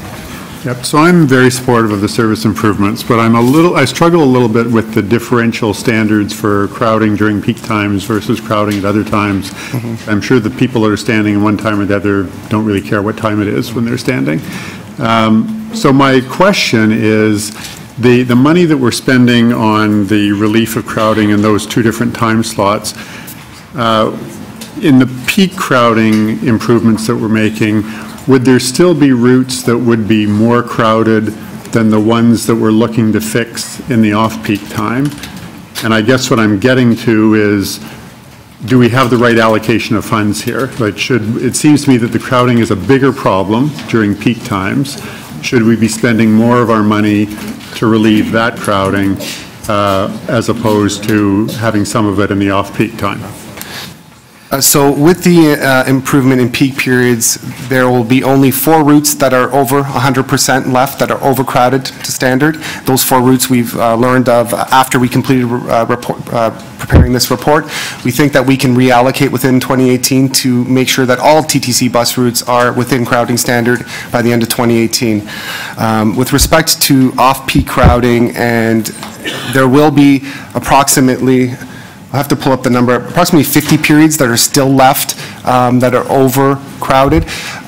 We will continue to monitor those routes and make sure that we understand where that crowding occurs. I think what we want to, we want to be able to allocate these funds wisely, and we want to ensure that it's where it's needed. And so we believe that if crowding occurs less than a mile from the station, it's something that's tolerable.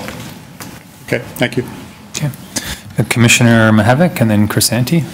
Yes, thank you. Just to be clear, this starts, when does it start? So September, October, and hopefully it doesn't get into November, but we're hoping to get in September and October, all these changes. All these changes. So this is for this year. This year you built into the budget $5 million. The net hit for the city will be $8.5 million. And this is going to be part of staff's presentation to the 2019 budget process as a phased-in, decided in 2018 budget, correct? So that we don't have to fight it twice. That's correct. We'll consider it annualized in the 19 budget. That's right. Okay, that's very good and very, very important. You don't want to have to fight this fight twice. The issue of maturation, it's an interesting word. You're suggesting that it might take 2 years to mature. Can we assume that you have some baseline data that we will be able to tell within a 6-month period, a 9-month period, whether the demand has, some would say that there's pent-up demand and you're going to fill it within a couple of weeks. Will you be able to actually figure that out? Yes, absolutely. I don't recall when it was, but we've come to this board previously to provide a status update on the 5, actually it was in June 2017, we provided a status update on the 5 express routes we implemented in March of 2016. So we're able to do that, and we can within the next, I guess, 9 months after implementation. 9 months after, and you plan to do that? I don't need to. Yes, absolutely. I think Jackie had mentioned earlier that as part of any service that we implement, we do a post-implementation. It's a value for money exercise that is required after implementing any service. And I imagine that some of them will be pent-up demand, they'll fill up very quickly. Right. Others will be, you're leading growth, and so we might not fill those buses up. Absolutely. Great. So once all this is done, in terms of the ones where we had 120% of demand on those lines, what is this bringing the number down to? I have that I know our goal is 90%. Okay, so on bus services, we'll have on bus service, in the peak periods, we'll have 4 routes and 4 periods of operation that remain overcrowded. We're going to try to address those as part of this package. What's remaining on the off-peak periods, we have 30 routes and 52 periods of operation that are overcrowded. Overcrowded being over? Over a seated load. Seated load, so over 100%. And so what we looked at is everything that is crowding more than 2 people, greater than a mile, has been taken care of. Right. What's left is, of these 52, we know we've validated 11 of them, that they're still within a mile crowding. The other 40 have just come in, and we have to do that validation work, make sure we understand where that crowding occurs specifically. Okay, so just anticipating the 2019 budget, is your work going to be for the next year to figure out what those routes are? Yes, sir. Numbers are, and then that can be put in as a budget submission so that we finally have dealt with overcrowding, and then we could just, move with maintenance. I smile because I don't know if I will ever deal with overcrowding. It's an ongoing business that we deal with, but yes, we will do that work. And what's your back of envelope, without committing you to it, cost for actually dealing with all the overcrowding? How much additional monies would you need? I can't do that math that fast, and sorry. Okay. And I don't want to commit. Okay. Especially in a public forum. Okay, absolutely. Thank you very much. Let me just say thank you. I think TTC riders across the board will be very delighted. Good try, Mahevik. We'll go to Commissioner Crisanti for questions of staff. Thank you, Mr. Chair, and thank you very much for your presentation. So these capacity improvements, no doubt, will go a long way in fixing the overcrowding across our system. I noted here that the $3 million that was approved in added subsidies by council, how is that going to go? How is that going to work towards the long-term operating cost of $13.5 million? That's going to be required to be able to sustain all these capacity improvements? Thank you. I'll defer to Stephen Conforti to answer that question. Through the chair, the $3 million in added subsidy that was included as part of the 2018 budget process is now part of the TTC-based budget moving forward and will be available for these requirements on an annual basis going forward. No, I'm sorry, I missed the last point. You just... Well, the $3 million is now included in our base budget as a subsidy, so those funds will be available not just in 2018, but in the future years as well. Okay, all right, thank you. So I'm really thrilled to see that one of the improvements include the implementation of 7 new express bus services, and one of them which is up at Etobicoke North in the west, which is, I know that people in my community are going to be thrilled to hear about this, and so I'm excited about it as well. How soon did you say that this can be implemented? Because I heard September, then I heard October, maybe later. We're going through the entire package now and determining from a workload perspective, it's going to be September or October, but it's going to be September or October. All right, no later than October. Pardon me? So no later than? Yes, October. All right. Thank you very much. That's it. Thank you. Commissioner De Laurentiis with questions? Thank you, Mr. Chair. I'm wondering whether we could leverage mobility apps to deliver information to individuals around, arrival times, overcrowding, and so on. There's a lot of the times, that we miss the bus or the streetcar. It's if we just arrived 30 seconds earlier or a minute earlier, or left the house half an hour later, if we didn't really have to travel, we might be more comfortable. So I'm just wondering where that, what consideration we're giving to mobility apps, information apps, and how we might use them to assist. Sure. So right now, through Open Data Toronto, we provide all of our real-time data to third-party app developers, and so there's a number of apps out there on the market that that provide that kind of information, including nextbus.com, for example. So all next arrival information is available today. But we can, through our real-time information strategy, look at other ways of conveying more information, if that's what you're looking for, with respect to crowding levels and the best time to ride and those types of things. I mean, that's a possibility. What I'm getting at is maybe creating a bit of a, competition with app developers. You can, if you're taking Uber, you know how far your car is, how quickly it's going to get to your door. So there perhaps, we could maybe a silly idea, but run a contest, or just let's get more creativity around think about how we can get the app developers to be more creative to get a really terrific solution to information delivery.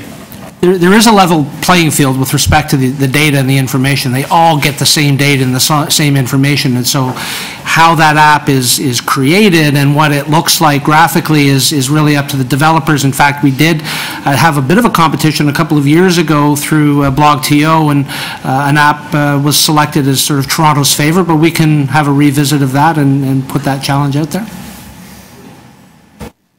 Commissioner DeBearmaker with questions. Thank you, through Mr. Chair and to staff. I'm not sure where to begin because there's so much, but I won't go back to 2005. But I think this term in 2014, our annual operating budget for the TTC, was it about 500 million or so? Subsidy. Through the chair, yeah. So our budget for TTC conventional would have been around $440 million, and Wheel-Trans would have been another $106 million subsidy. So for about, sorry? $106 million for Wheel-Trans and $440 million for TTC conventional. So 526. Yep. 46. And then what is it going to be this year? Our operating with Wheel-Trans, because that's part of that is us. That's our family. So the budget, the 2018 council approved budget. Yep. For TTC is, let me just, I've got a number written here, $722 million combined subsidy. So if we've gone from 2014, we had an operating budget at the TTC of about 540 million.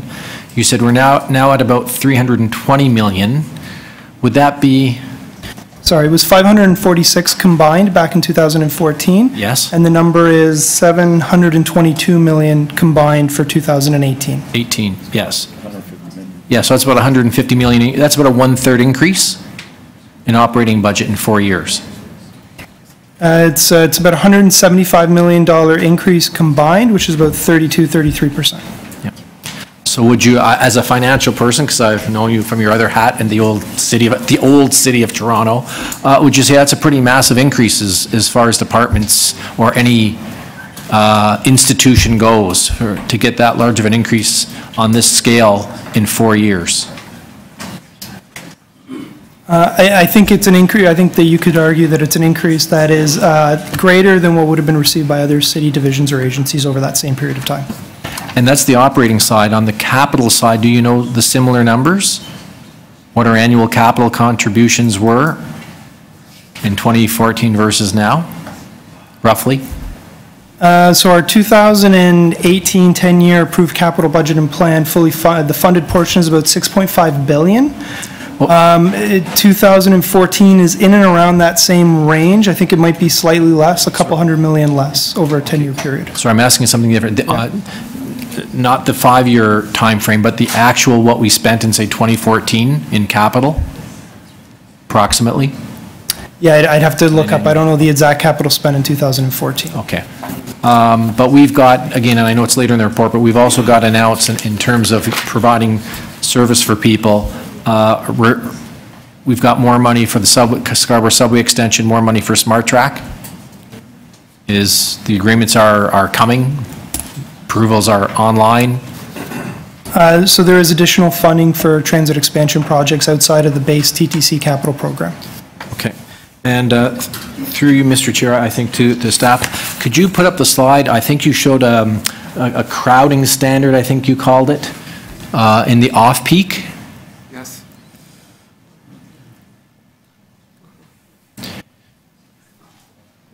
So even in, I'll call it the best-case scenario in the off-peak where you have 36 customers per bus on average, that's where all of us are really good citizens. And again, it's a beautiful slide, but you've got one person per seat spread evenly across the bus. But would you agree with me that even in off-peak hours, sometimes people won't go all the way to the back or to the side because the ones above the wheels are a little squishy and somebody might touch you when you're sitting beside them. So it's, even at 36 customers per hour, it's not quite as beautiful and picturesque as this, that there'll be a few of us at the front of the bus, or at least before the stairs. We do have, through the chair, we do have customers who would choose to stand. Yes, okay. And do you think on your express service, say from, like I know Markham Road out in Scarborough, that people will just love this new service? Because out in Scarborough, we get the worst service, and we're the furthest away, and now we're going to get at least express buses before we build that beautiful subway. Do you think this will be widely popular on the people who use those services? Because express, we have done surveys that shows generally that customers do like express service because it does save time, because we have much fewer stops. They're designed to be saving time for customers, so customers have shown generally a preference for express service. Especially if we don't charge them extra. Okay. Through the chair, that's correct. Okay, thank you, Mr. Chair. Thank you. Any other questions? We'll get to see if we'll go to your second round. Oh, to speak. Any other questions on this? Just one quick one, and it might be important for some of the people in the room today. How many frontline, if this is approved today, how many frontline jobs or kind of hires do we end up as a result of the service addition beyond whatever the service improvements are? For you, Mr. Chair, there'd be 90 unionized jobs. If this is approved today? That's correct. Thank you. Just a question on the express bus network. Sorry, it was Dufferin and one other route that are going to have express running both the off-peak and the peak? Markham Road. Markham Road and Dufferin. And whether they're those two, but the full complement, including those two, when would the best case scenario be of them being in service?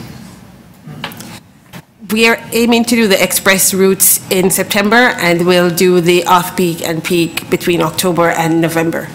And I know the fact that we, move motions to buy new bus garages and build bus garages at this commission, and that doesn't get a lot of fanfare. Without the garages we build and the buses we purchase, which is now, I think we're over 1,000 this term, are we able to add any of this service? I know it's a kind of a leading question, but indulge me. Through the chair, no, we wouldn't. Okay, so the gritty decisions of, and Commissioner Mihevik is always good about talking about what's the next bus garage. Those are critical for us to make far in advance so that we can get to the points where we add service like this. Through the chair, that's correct, and that's why I think Mark had spoken earlier about the fact that we'll be doing that work to come back. I think somebody had asked a question earlier in terms of where we're going in terms of bus requirements, and that work we're actually working on with our other staff members in other departments as to, is there a need for the 9th garage and when will that be? Yeah, great, thank you so much. Questions from, it's amazing how whenever I ask the last question or speak last, it's, go ahead. Engaged. I know, I'm inspired. It's in regard to the anticipated growth in ridership from relieving the peak crowding. How do you calculate those numbers? How realistic are they? They're based on historical trends. They're their elasticity. So we know that when we increase service, we get a certain number of customers that generates by a reduction in wait time. So that's good if it happens. Absolutely. So where have you seen it happen previously? On most routes where we've increased service levels by reducing wait times. So how do you do the calculation? Do you do it, is there straight numbers, or do you? There's a factor. So if you reduce the frequency by X percent, the ridership increases by Y percent. Okay. All right. And you can probably cite some previous examples where we have done this in the past, then that's what you're saying, historically. Okay, thank you. Thank you. Other questions? Speakers? Commissioner Mahevik to speak, then Fragedakis. Thank you very much, Mr. Chair. The second biggest complaint that I get from TTC riders is the cost. The first complaint that I get is service, that they want more service, that nothing drives people more crazy than seeing a bus go by that's just full and they can't get on and they're close to being late for work. They want good service. That's the first and most important thing that I think we do as a TTC commission and as a TTC transit company. So I think this report is absolutely great. I thank Mark and Kristen and Jacqueline for their excellent work here. TTC riders, I think, had a role in this. I think you had a role, Mr. Chair, in this. I think our mayor had a role in this as well. This is going to make a difference to Torontonians. We sometimes say that the public transit is the lifeblood of the city. It is the artery. They are our bus routes, especially, are the arteries of our city. And this is going to give us better quality of life and a better economy because people will be able to get around. So I think this is frankly something that mature cities do, and we are taking a big leap forward with this. I'm particularly glad that we're focusing yes on the bus service. The subway service is important, and anyone who's been on the Young Line in the last few years knows that, holy smokes, it sometimes even feels dangerously crowded. It is so crowded. So being able to provide some relief there, I think, is really important. On the bus side of things, I think we know around this table, and I think the people in this audience know that 60% of all trips on the TTC happen on our workhorses. It's not the subway, it's actually the buses. So to be able to say that we are providing a significant increase in bus service, I think is really important. Lastly, a prediction. I remember sitting on the GO board once, and we instituted the line from Toronto to Barrie. And they used that same word that Mark was using about how long it would take the line to mature. And they predicted that the line would mature in a year. And you know how long it took to mature? 2 weeks. 2 weeks. So here's my prediction, Mark, and I hope it's a happy prediction. I hope that 1 year prediction or 2021 prediction, I'll bet you that when you come back with your report in 9 months, that most of these lines will be already fully matured. That's my prediction. So congrats to all. This is the fruit of a lot of inside, outside work, and we're in a better place as a city because of it. Thank you. And the other person obviously needs to be commended. The person who moved the motion at City Council is going to speak next. Commissioner Fragedakis. Well, thanks very much, Mr. Chair. So, I mean, this is an amazing story, and in a world that we live in at present, where it's constantly dominated by terrible news, mostly negative, this is a happy time. And as somebody who represents a community that has a subway line in it with about 5, or going to be soon, I think, 7 or 8 stations in it, after the changes in the fall. Most of the people that travel in my community actually take a bus to get to the subway. And there's nothing that frustrates a lot of them more is not being able to get on the bus to get to the subway. The second thing that frustrates them is to stand at Broadview or Chester or Pape and not be able to go get on the subway, but actually be on the platform and wave to the people on the train as it flies through the station. So Councillor Mahevik or Commissioner Mahevik spoke to the fact that many people in this city travel more by bus than they travel by anything else, and I would have to agree with that. The 25 Don Mills bus actually is bringing so many people to Pape Station. I actually see that station usually gets filled up when a train comes from Donland Station that has just come from the Greenwood Yard empty, and by the time it leaves Pape Station, the train is full all the way to Yonge Station. So the overcrowding that is experienced on Line 1, I know is really unparalleled, but I can't wait to advocate for dealing with the overcrowding on Line 2 soon, now that this debate is over. So see you all in the next round. Thanks very much. Thank you. Other speakers? Commissioner DeMaremaker. Thank you, Mr. Chair. I do think this report on the operating side and the report we have later on the federal and provincial funding, the additional $9 billion on top of the $4 billion they've already given and the hundreds of millions for infrastructure, really is a wonderful report. I think it's bold and it's confident because not only do we provide a very dramatic increase in service. You saw, in fact, there are so many lines of service that we're increasing, they could almost not fit it in one slide on the PowerPoint presentation.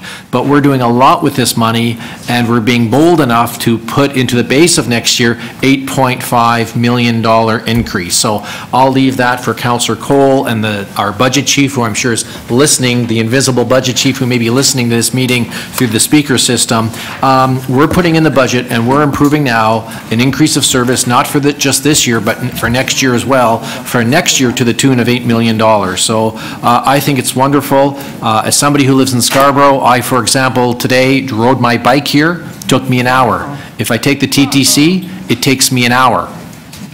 You'd think that the TTC should be able to bring me to City Hall faster than I can actually bicycle, because I'm not really that fast of a cyclist.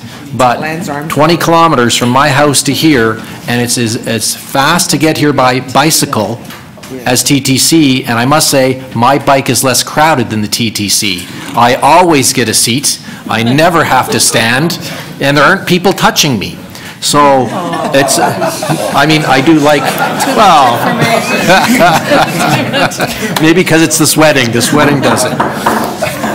But, Mr. Chair, I do think, like Councillor Mahevik, I mean, if I ask people, do you want free TTC or free anything or free beer, of course they say, yes, give me more, keep it cheaper. But the number one complaint I get from people about the TTC is it's too crowded. And I am a polite person. When I'm at Kennedy Station getting on the Eglinton bus, I don't want to cut in front of people. I don't want to push seniors out of my way. I don't want to push the kids down onto the ground. So sometimes I used to wait 2 buses to get actually on the bus so I could stand and go all the way home, still standing at the stop that I got off on. So the crowding has been a historic problem. I have noticed the differences already, that now normally, if I'm really lucky, and I do want to touch people, I'll jump into the bus and maybe get on the first bus. But usually still it's the second bus for me. It used to be the third bus. And that extra bus, there you look at it and you go, does it really make much of a difference? It does make enough of a difference to make people more comfortable so that their faces aren't squished against the windows of the bus, that they're standing there comfortably and they can text or phone their friends and say, I'm at the Pizza Hut now, I'll be home in 10 minutes. Important things like that that they're saying to their loved ones. So when I look at I think we estimated 32% increase in operating revenues in just 4 years. I mean, my question, I guess philosophically, is what aren't we improving at the TTC? We've increased our Wheel-Trans dramatically. We've got our hop-on, hop-off fares being implemented. We've got the beginning of our fares being implemented this year. We've got more bus service, more express service, more subway service. It's really a good time for us to be here. I'm sure, I think, Councillor Cole, I think it was your father was on the commission at one time when they were actually decreasing service and increasing prices.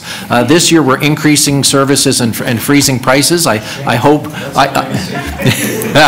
I hope maybe next year we can increase service and still freeze fares again next year and roll out all these amazing programs. And again, when you look at the capital side, we're really doing things here. And if you ask me, is this all enough? I would say, no, it's not enough, but it's pretty damn good. And again, in my 14 years, I haven't seen it. I haven't seen increases like this in my 14 years at all, either on the capital side or on the operating side. So we can all have competitions of who was the best mayor, who was the worst mayor, who was the best chair of the TTC, who was the worst. Howard Moscow will be sending us an email saying he was the best. But independent of all of our skill sets, this is a massive infusion of money and a massive infusion of service that I haven't seen in the decade and a half that I've been on this council. So I'm very happy to adopt this report. Again, I think it's bold, it's courageous, it builds an extra $8 million into next year's base if we can fight for it and get it approved at council. And I'll probably still keep taking my bike as a courtesy to other people who perhaps don't want to touch me. I'll leave that seat open on the bus. But Mr. Chair, I really think for the people in Scarborough, this is very, very, very good news. Thank you very much. Other speakers? No? Well, I guess I'll speak to finish up. I guess I'm not sure that I'll ever win the better chair argument in my home, but I think it is to commission. Oh, sorry, I have a motion to move first. I know there's a lot of focus on discussion about buses, which is exciting, but one of the things we've done already to help address overcrowding on Line 1 is to add additional gap trains. And so we've already gone from, I think, 61 to 64. And so I'm going to ask staff to stretch that again and budget for it to get up to 65.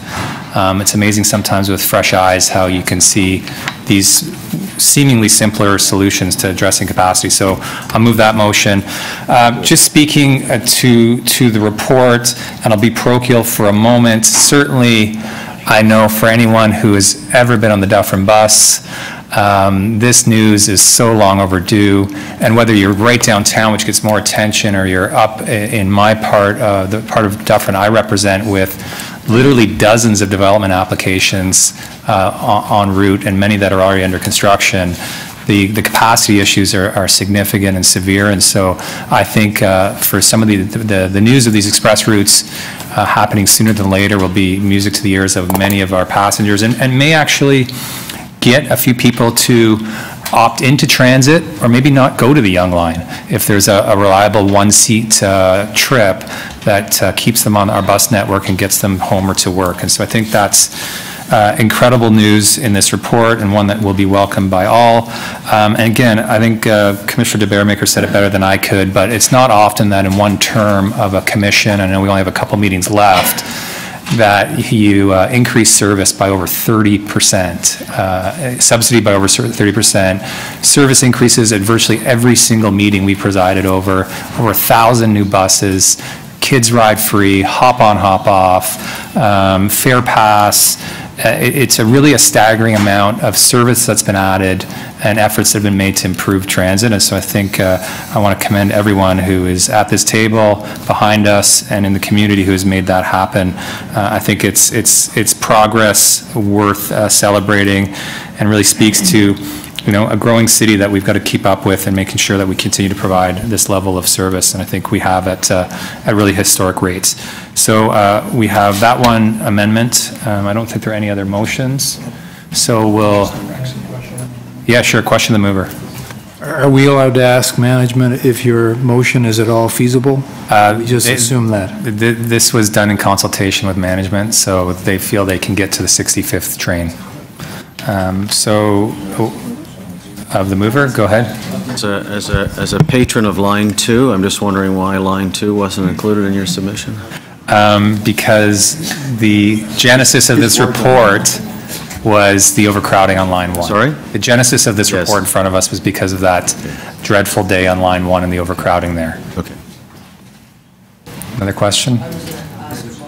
I was going to ask about Line 2, because there's like serious crowding issues, obviously not as serious as at the Yonge and Bloor transfer station. So I don't believe that clarifies my motion at all, but I'm sure there'll be many other opportunities, and you've proven to be adept at asking questions about Line 2 on many items, and I think I'm sure you will. I'll find an item. I'll find a moment. I know you will. All in favor of the amendment? That carries. And now the recommendations in the report. All in favor? That's unanimous. That carries. Thank you. Number 8 was held by Commissioner Mihevc. I also have a motion on it. This is service to music festivals, I guess other special events. Question of staff. My question was on charges that we put onto major music festivals. Who am I speaking with? How much do we? Are you asking about, sorry, it's Kirsten. Okay. Are you asking about revenue? Yes. I want to just make sure that of course, there is a cost to the TTC in this. And my hope is that what we charge music festivals is the real out-of-pocket net expense, not a per hour that includes overhead and administration and so on. Through the chair, so for events that will increase ridership, so if we added 3 or 4 streetcars to the exhibition service for a Toronto FC game, or if there was a concert there or something, we do not charge MLSE, for example. We do not charge them a fee to add that service because we recover it through the ridership. If there is a special event that requires a diversion where we need to add vehicles or add a supervisor or parking enforcement, for example, then we will provide that event organizer with an invoice for our costs. And what are those costs? Are they net costs, or frankly, net cost plus an administration fee plus this, plus that, plus that? I believe music organizers often complain to us that the TTC bill is, or at least historically, has been high, and wondering why it is so high. As far as I know, it's our net cost, so we do not charge any kind of an administration fee. It's just to recover our costs to increase the service or provide that extra supervisory capability. Okay, as long as it's that. If it's not that, could you let us know? if somehow in your deliberations you find it's a different cost, and I think we might want to do a policy review there. Okay. Other questions? Speakers? I do have a motion. So Councillor Layton brought this to the board, and a lot of it originated really, the focus was Ontario Place, which is really difficult to access for large events, especially concerts, by public transit, really, or by any way whatsoever.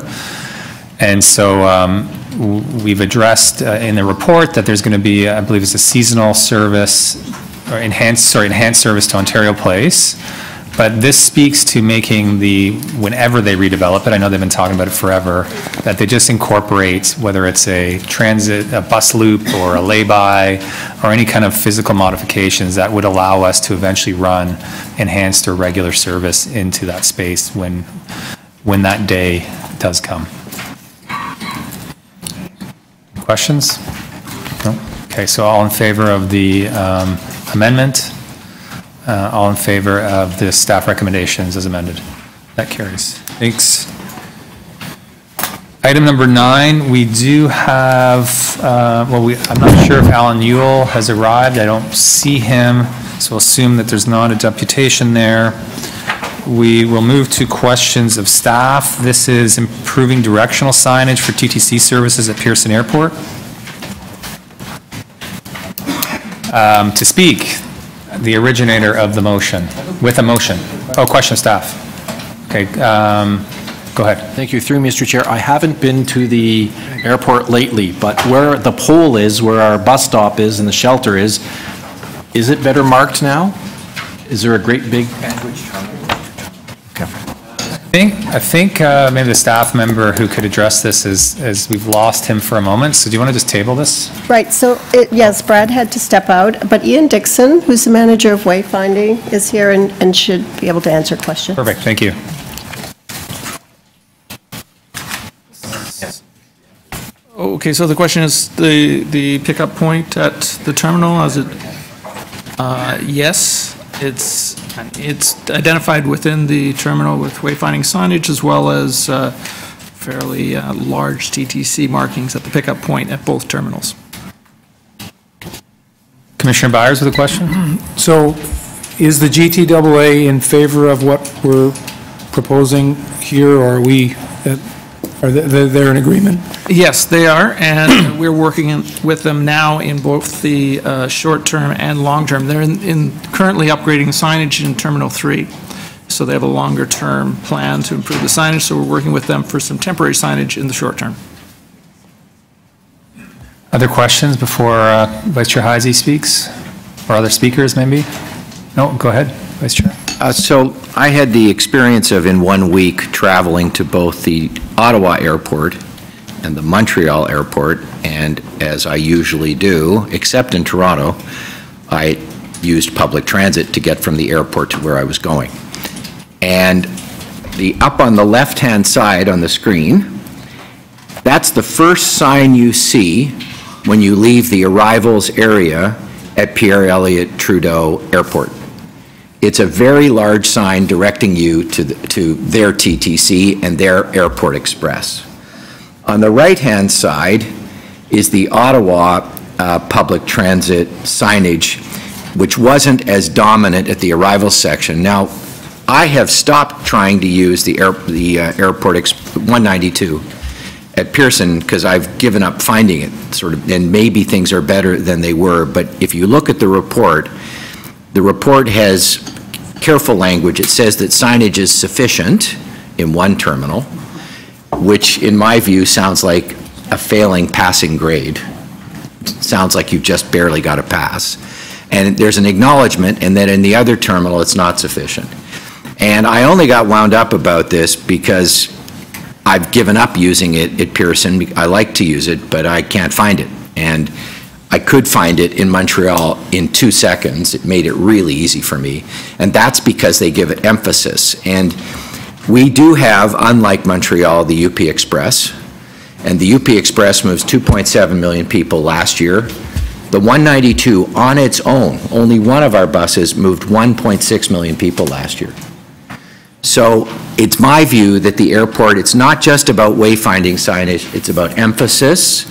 And you know, the bus is the working person's means of transportation, and the UP Express is good, but it's not inexpensive. The 192 is the everyman or every woman bus, and I think we need to ask Pearson to do a better job of showing people how to get there. And I've got a draft resolution. And it's essentially, if you look at 2, 3, and 4, it's a little more detail. I think we should still support staff recommendations, but there's more emphasis here about prominence. There's sort of a clearer direction, and it's also from the board, not just from staff. So I don't know how any of you feel about this. This is my experience in Pearson, which is anecdotal. But I've used Pearson over the years. I've used the 192 occasionally when I can figure it out. And it was so easy for me when I went to Ottawa and Montreal, which told me something was different. So I'd urge you to support it, and I think it's a logical addition to staff's recommendation. Anyone have a question of the mover of the motion? Commissioner Byers for the Vice Chair. I see in number 3 you have the wording that the board requests the GTAA, but in the fourth we're kind of directing them to do it. I just we can soften that. That's not. I think request is perfect language, and that it really I think is a sensible ask of them that they'll take seriously. And if you're okay with that type of language, yeah. So look, it's me being too direct. 4 should be that the GTAA, the TTC board requests the GTAA to install more. So with subject to that friendly amendment, I'm happy to move the motion, and I appreciate the feedback. Other questions for the mover?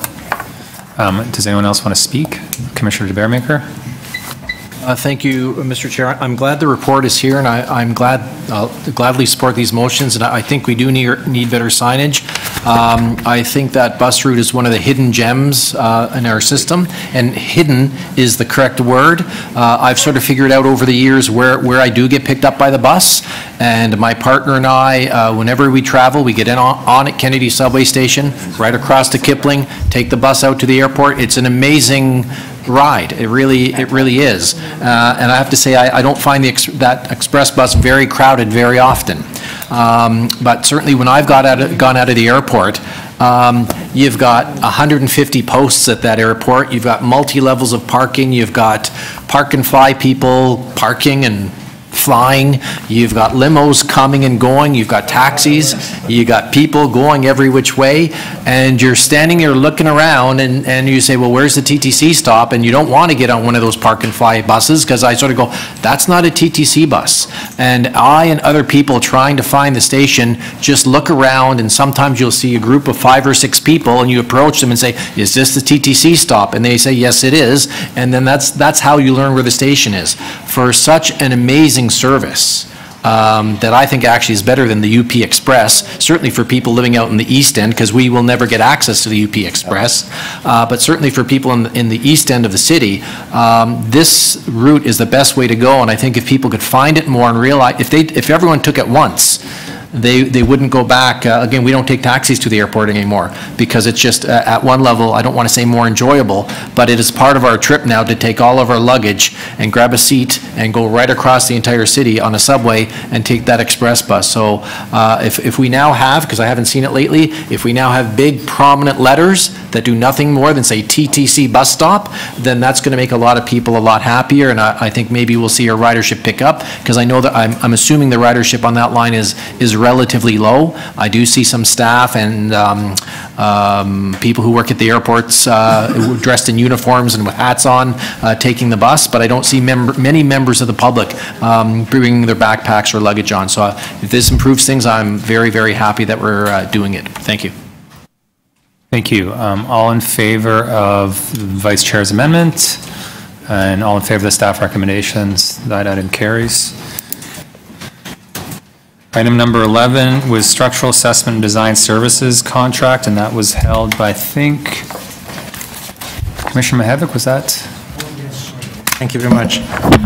The question that the report begs, given that it's a 3-year contract, and given that it seems to be ongoing work, and I think I've seen these kinds of reports before, is why don't we bring this work in-house? Or some of this work, can it not be done in-house and save us some money?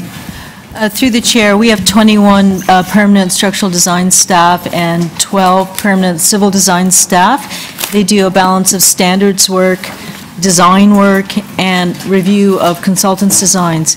Our structural staff right now are doing some very heavy lifting with the review of the Eglinton Crosstown interchange stations. So we do some of this work, but we do need additional staff or consultant resources to supplement the staff work. So have you done an evaluation of whether some of these positions, given that they're 3 years and anticipating that there's more construction going to be coming down the pipe?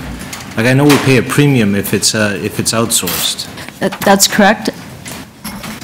Over the next at least 2 years, we're doing a great number of very detailed structural reviews for the interchange, Yonge and Eglinton, Cedarvale, Eglinton West, and Kennedy. There's a tremendous number of structural reviews. We have about half our team working on it full-time right now. So you're saying it's a blip? It's a blip. Until those stations get done, we have a very heavy load right now. Okay, that's all. Thanks. Happy to move. So Commissioner Mihevik has moved the staff recommendations on item number 11. All in favor? That carries. Item number 12 is the Young Subway Extension Geotechnical and Hydrogeological Consultant Services. We have a deputant on that item, Hamish Wilson. There he is. Welcome, and as soon as you're set up there, we will give you your 5 minutes. Okay, thank you for your time. I feel that it's a major mistake to do anything with extending the Young Line any further north. Well done on actually tweaking the system after the January 30th nearly tragic set of situations. Adding more subway trains, great. All the express bus stuff and all the tweaks, great. But overall, I think we still need triage on the system. It's still a very brittle system.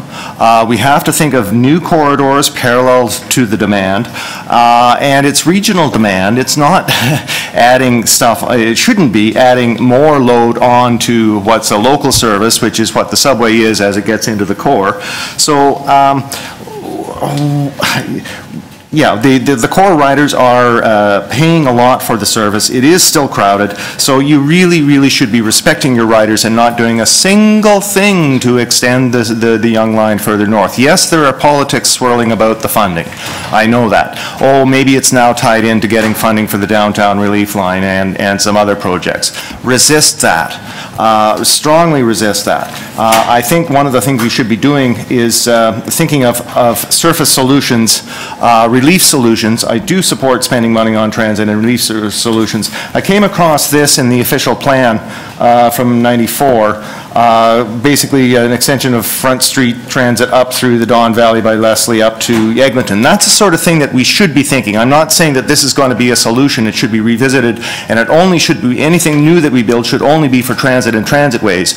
But the surface relief that we need, instead of extending the Young Line north, that's the sort of thing that we should be thinking of doing, not this subway industrial complex that we seem to be having, especially at the ends of lines, which are really disastrous in terms of overloading the core further again. So please do nothing with this extension of the subway. It's a disservice to the riders, and if anything, please explore other solutions like a reversible busway or transitway somewhere on the Don Valley Parkway, oh yeah, and I'm sure you've seen this before. This is some of the stuff that I favor. There's another thing. There was a smart LRT proposal to use the Richmond Hill corridor. It's that sort of thinking that we need. That's where the money should be going in terms of exploring new corridors and work with GO. What can be done to actually set up new corridors instead of overloading the main spine any further? It'd be irresponsible to extend this line. Thanks so much. I don't think you have any questions. Thanks for your presentation. We will move to questions of staff, starting with Commissioner Campbell, then Byers. Well, I tended to agree with some of what the deputant said. I don't really understand why we're undertaking this. So the question to staff is, if York Region is paying for it along with Metrolinx, why are we the contract holder? We're project manager because we operate and maintain this line, and it's an extension of our system. So we've also agreed at a previous board meeting and at council, and one of the conditions of this going forward is that TTC is the project manager. Right. So this is so far into the future. I would expect it. Did we undertake this kind of work 30 years in advance of the York Spadina subway extension? This is different because this time we're taking the planning, design, and engineering to 30% design, roughly stage gate 3 only. The MOU and this work is over a 2-year period, taking us to the end of next year, to report back with an estimate and schedule on what this project would look like. So this is to get better project definitions so we can take it forward for a decision at stage gate 3 on whether or not the project goes forward. So it says Metrolink in the it just talks about, I guess on page 2, it talks about Metrolinx be requested to prioritize the relief line, noting that it is the first priority for the TTC in the City of Toronto. So is that the full relief line or just the downtown portion, or is it the downtown portion is many years away, many years away from completion, probably in the billions of dollars, and so does this include the upper portion of the so-called relief line? This is for the Young subway extension, so... No, I'm just, sorry, under decision history, it talks about 2009, City Council approved the submission of the environmental project report for the 7.4-kilometer extension of the YSC. And then it talks about, council also approved several key principles, right? So one of the principles talked about Metrolinx being requested to prioritize the relief line. In the definition of relief line that they have there, do you know if that refers to the full relief line or the, the sort of southern portion? My understanding, that would be both. That would be both. But also at that same meeting, council reaffirmed its position that it will not agree to an extension of the Yonge North subway line unless construction of the relief line south, including required improvements to the Yonge Bloor station, has been fully funded with a firm schedule for completion. If both projects are completed concurrently, the relief line must be in operation prior to the opening of the Yonge North extension. Okay. Thank you. Thank you. Commissioner Byers? I guess carrying on, and I agreed with the deputy as well. In fact, I wrote in this note, why are we doing this? I mean, I appreciate the clarification at the end, and I know that it's enticing when someone else is offering to build and pay for a subway, why not we do it? But I think January 30th changed everything, and so my question is, what are Metrolinx and York Region's views on the constraint at Yonge and Bloor and the danger we faced on that day, and they're in effect piling more passengers through this pipe that is a risk these days? Through the chair, when we came to this board and to council 1 year ago, we were at council in May of 2017, the recommendation approved included analyzing the ridership growth or the ridership modeling that would occur. And there will be a report back, when this project reports back at Stage Gate 3, there will also be a report back on the modeling of the ridership, and that will go with it to inform the decision. So is the 20 million that's proposed here paying for the ridership study? Is that related to the ridership study? The ridership study is a separate piece of work. What is before you today is the award to geotechnical and hydrogeological consultants to define the soil, rock, and groundwater conditions so that we can begin to define the tunneling design and design requirements so that we can start to build a schedule and estimate for what the project might look like. Crazy thought, shouldn't we actually see whether the ridership merits the construction of line before paying for kind of starting the construction or at least studying it? This has been our direction of both the board and council. I don't know, Jackie, if you want to weigh in on the ridership. Through the chair, the assessment of the ridership or reassessment of the ridership is currently taking place. We had a meeting with Metrolinx that I was present at last week. There is a meeting scheduled for this week, I think, with Metrolinx, TTC, and city modeling staff. When that meeting is finished, then I think we would have a direction as to where we're going and what it is looking like, what the modeling results are going to be like. I'm sorry, can you just repeat the order of activities there? There's a meeting. So there was a meeting last week that involved TTC, City, and Metrolinx. Okay. And we three are in agreement as to the way forward and what needs to be done. There's going to be a meeting I think it's this week, which will involve York Region, City, and TTC and Metrolinx modeling staff. Once that work is completed, then we'll be able to have a direction as to where the modeling, what projections there are for ridership, and then come back to say, as Susan indicated, with a report to say what the situation will be. So why wouldn't we approve this after those meetings so we have a better sense of the ridership? The intention is to get information to understand what a cost and schedule would be should this line go forward. So if a decision is arrived at once the modeling is done, we would then have to take another 2 years to develop all of that preliminary information. So decision has been made to do it concurrently, but it will all come together for a decision at Q4 of 2019. Other questions? Commissioner DeBearmaker? Thank you. Through you, Mr. Chair. So we're undertaking, or you're recommending that we undertake $20 million of work, and there's a number of conditions that the city's laid out. Do you think those conditions will ever actually be met in order to extend the Young Line north? You'd have to, society or the government would have to build a downtown relief line. I'm not sure if we're ever actually going to build one.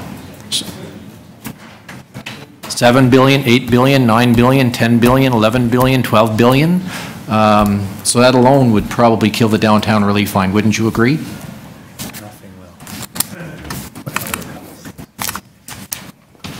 Will you just talk about the Scarborough subway?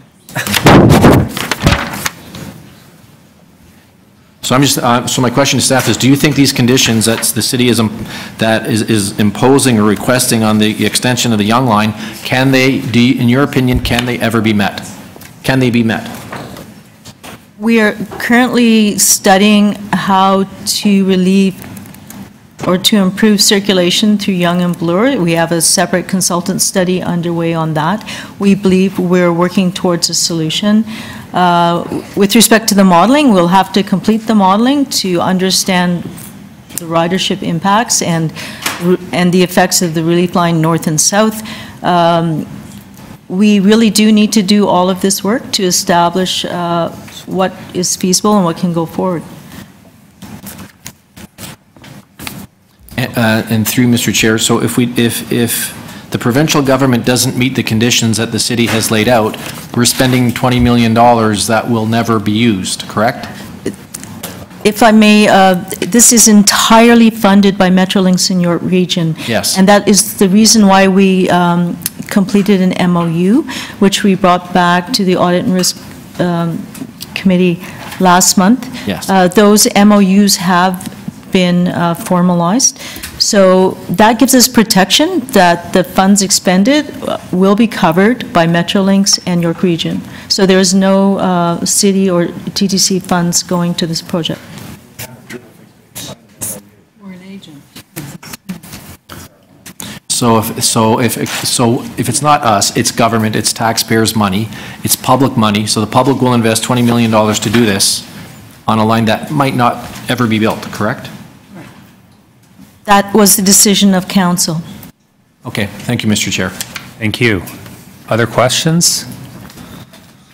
Sure, this is being watched intently by our colleagues north of Steeles. To speak, Vice Chair Heisey will lead us off.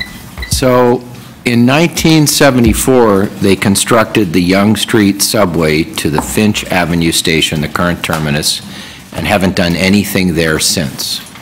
And the only reason they didn't go to Steeles was because Steeles was on a different geopolitical boundary, York Region and Markham. Otherwise, they would have gone to Steeles.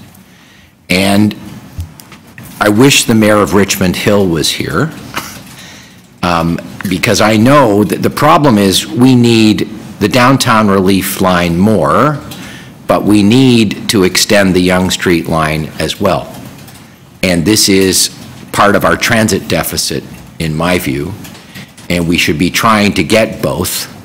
And if we don't succeed in getting both, we should make sure it's only the downtown relief line. But I don't think, my initial thoughts on this were that we should not support the Yonge extension, which is a bit of beggar thy neighbor in a situation where we have got a transit deficit and we need this expenditure in both locations. So I'm going to support the expenditure. I think that our four parents, if that's the proper word, didn't make the proper decision in 1974 and should have made the subway longer than it was, and we might have gotten the downtown relief line earlier. But in any event, I will support the motion because I think we need to advance transit generally in the area, and it's part of making the network bigger and seamless. I'm going to just have Commissioner Campbell speak next because his motion will have to be dealt with before others. So if you want to take the floor. I'm going to move that we defer this item until after the provincial election. There may or may not be a change of government. If there is a change of government, which is probable, possible, then there will be a completely different look at the finances for transit funding. And that's one reason. The other reason is, like, it just makes absolutely no sense to me that we would look at this. I mean, logically, yes, it should go up there, but with the crowding that I hear about on Line 1, we're trying to address crowding on Line 1, quite often here at the TTC, and I'm not even convinced that the downtown relief line is going to provide any relief for Line 1. I mean, it's going to relieve crowding at Bloor Street, but it's not going to relieve crowding, at St. Clair, at Eglinton, and for all the people that are getting down there. It's not like they're going to, even when the upper arm or the upper, portion is built, it's not going to provide any relief. So, I mean, I actually think, we should be looking at, more tracks on Line 1 and running more trains, parallel to what we have there, but we're not. So, I mean, I know the province wants this. The province is pushing for this. The current government's pushing for this. Metrolinx, which is an arm of the current government, is pushing it, but it makes no sense to me from a practicality standpoint, so I'm going to move deferral.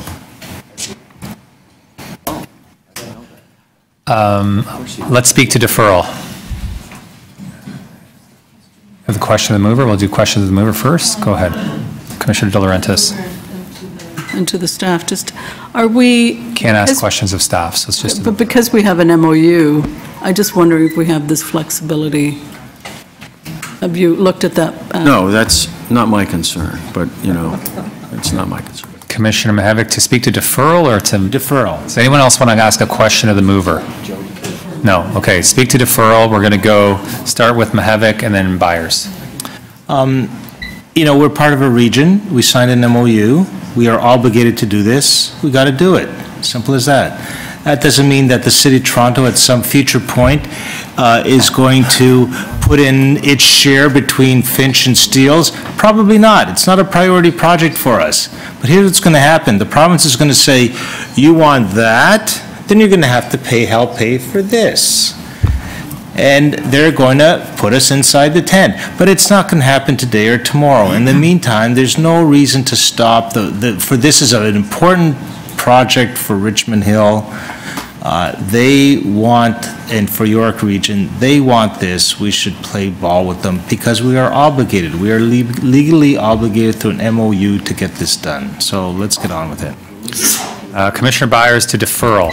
Yeah, so I'm going to support this, and for two reasons. Number one, where I was going with the ultimate underlying thing, having been on this board 3 years now, and admittedly, as you've come to know me, I'm a slow learner, but I think we need a greater emphasis on their underlying traffic flows to support our projects.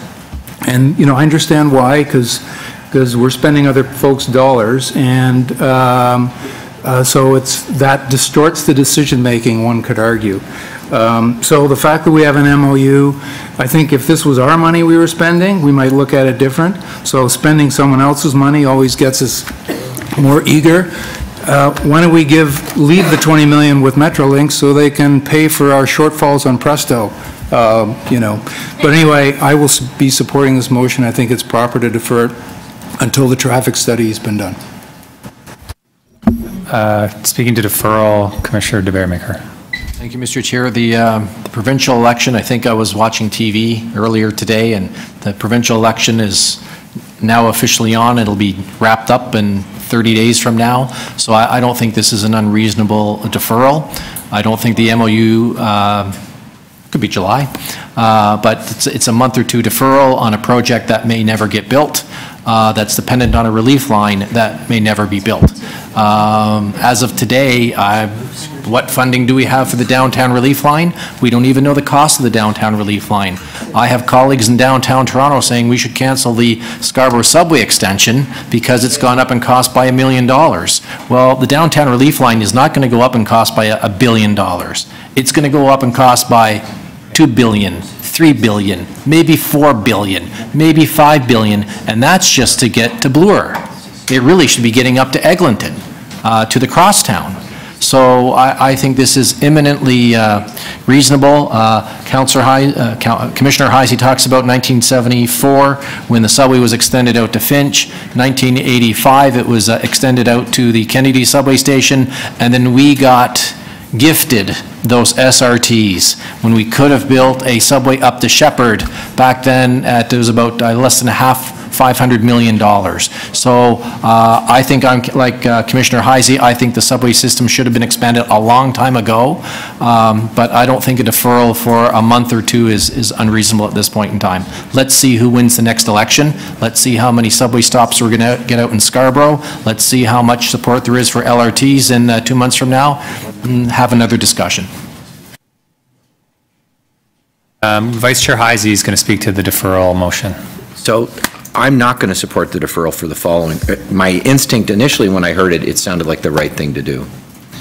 But it's my understanding, well, no, I'm going to go with the funding, actually, which is different than my instincts and may not make any sense. But apparently, the money that's being spent on this initiative are coming from a PTIF grant that we will lose if we do. Well, that's what well, then we need to find that out. York Region will lose it. York Region will lose it. Well, well, it's still one family. It's still one region, you know. Yeah, so this is federal money that's available to advance this project that you may never get again. So. Okay, I'm gonna vote against deferral. First, not to get too political here, but it's not like if you think there's gonna be a change in government, the guy running to lead that government is anti-subway. I don't suspect that there's gonna be a great move to stop plans that have been funded and forged ahead to extend subway lines, especially into the GTA. So I don't think the provincial election timing has any bearing on this. Whoever is going to form government, this is still going to proceed. And I think that this is my least favorite transit expansion project of all of them.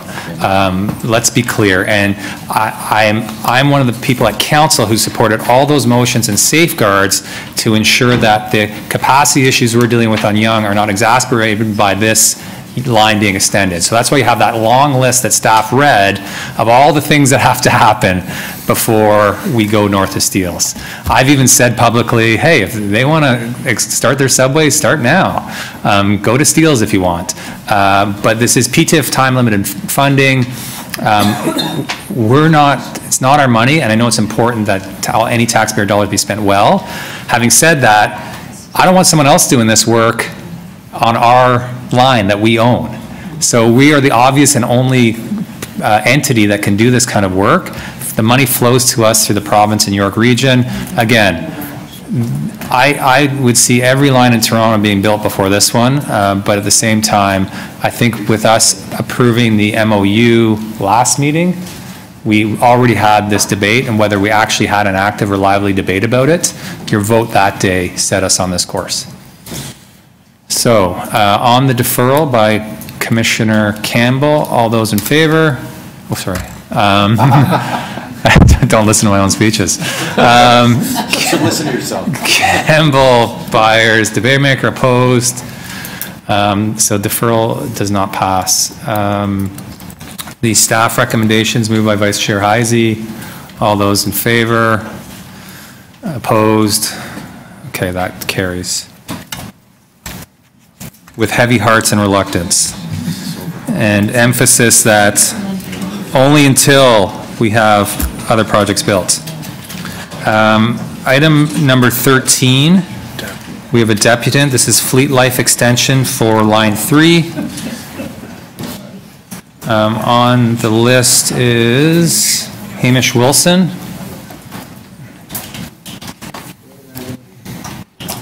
And I'll start your time. Go ahead. Sure feels like a mess out in Scarborough, doesn't it? My goodness, and extra cost. Add that to the bill, and that's the one that the taxpayers and the transit riders pay. And I must admit, I don't necessarily like the secrecy about this, that swirls around some of this as well. And I'm not saying that it's not very likely that the vehicles are decrepit to beyond that, to even a bit dangerous, and it probably is be very prudent and wise to be ahead of it rather than behind it. But I am worried about trying to lock us into yet something else versus a possible savings from avoiding the costly subway extension at the end of the line that I think it really is not a good thing for Scarborough, and the LRTs are better. So just as a thought for something else, could we think of actually doing something in the interim with buses on a busway using that little bit of the Gatineau Hydro Corridor? It would be an intrusion, and you'd have to weigh the costs of what it costs to rehab the, extend the life of the SRT, but I think that might be a cheaper solution, perhaps. Perhaps you don't want to be a little bit pregnant with that Gatineau Hydro Corridor, because I must admit I've gotten to see a few things that might be possible with it, and I know it was great to hear you, Councillor de Beermaker, complaining about the lack of bus service in Scarborough and how it was the least well served. Well, I think the busway or LRT or both aligned with this spine along the Gatineau would do marvels for Scarborough, even within itself. And I think we could get surface relief, kill about 3 projects, 3 problems with one long sort of surface-oriented set of busways, transitways, and we could even build a subway there too if you want. But I really think we should actually have the flex of looking at what else we can do instead of just pouring more money into the changes in Scarborough. It's such a shame, isn't it? Thank you. Any questions of the deputant? Any questions of staff? Yeah, in paragraph 2, first sentence, the repair work is urgently required as the SRT trucks are now past their design life. And I circled that and curious why we've reached this stage before it comes to the board and why it shouldn't have been somewhat earlier before they're past their design life. I can speak to that.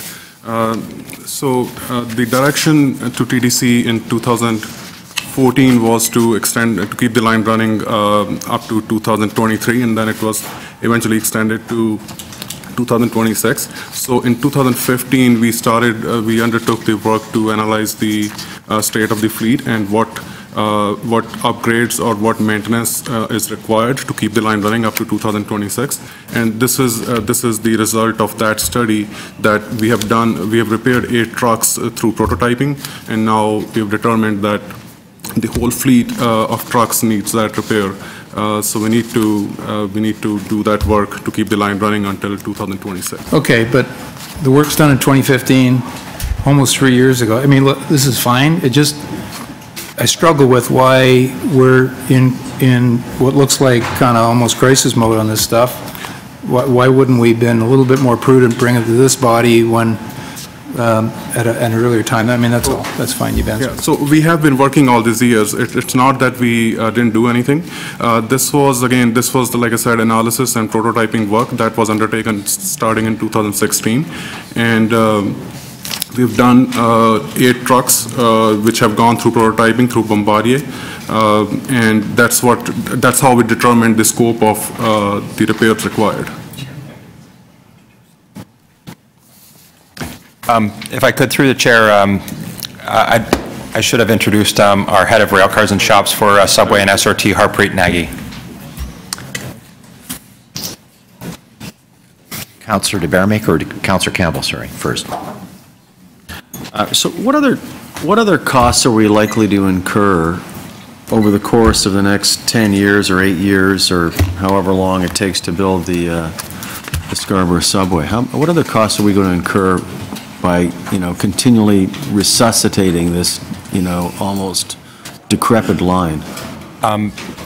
So at a minimum, there are they're maintaining it. Some costs for ongoing maintenance of linear induction motors, for example, on the vehicles. Another one that's an upcoming cost that we're looking ahead to is our VOBCs, vehicle onboard computers. It's part of the signal system that provides automatic train control on the SRT, and that's a cost that will be coming in the not too distant future as well.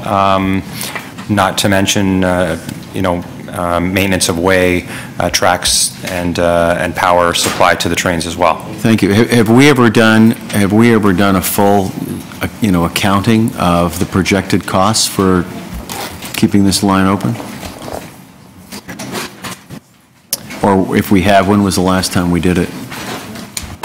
So that was, I might call on Mark missed to help me with that one, but there was a comparison, I believe, done probably around the same time of 2015 to compare the cost of closing the SRT and converting over to a bus fleet, a bus service, right, as compared to continuing on. So, you know, I'll ask that question in an email after the meeting, at some point after the meeting, because I recall that decision being made. It's basically a political decision. So, thank you. Councillor DeBaremaker. Through you, Mr. Chair, just to follow up on Councillor Campbell's question,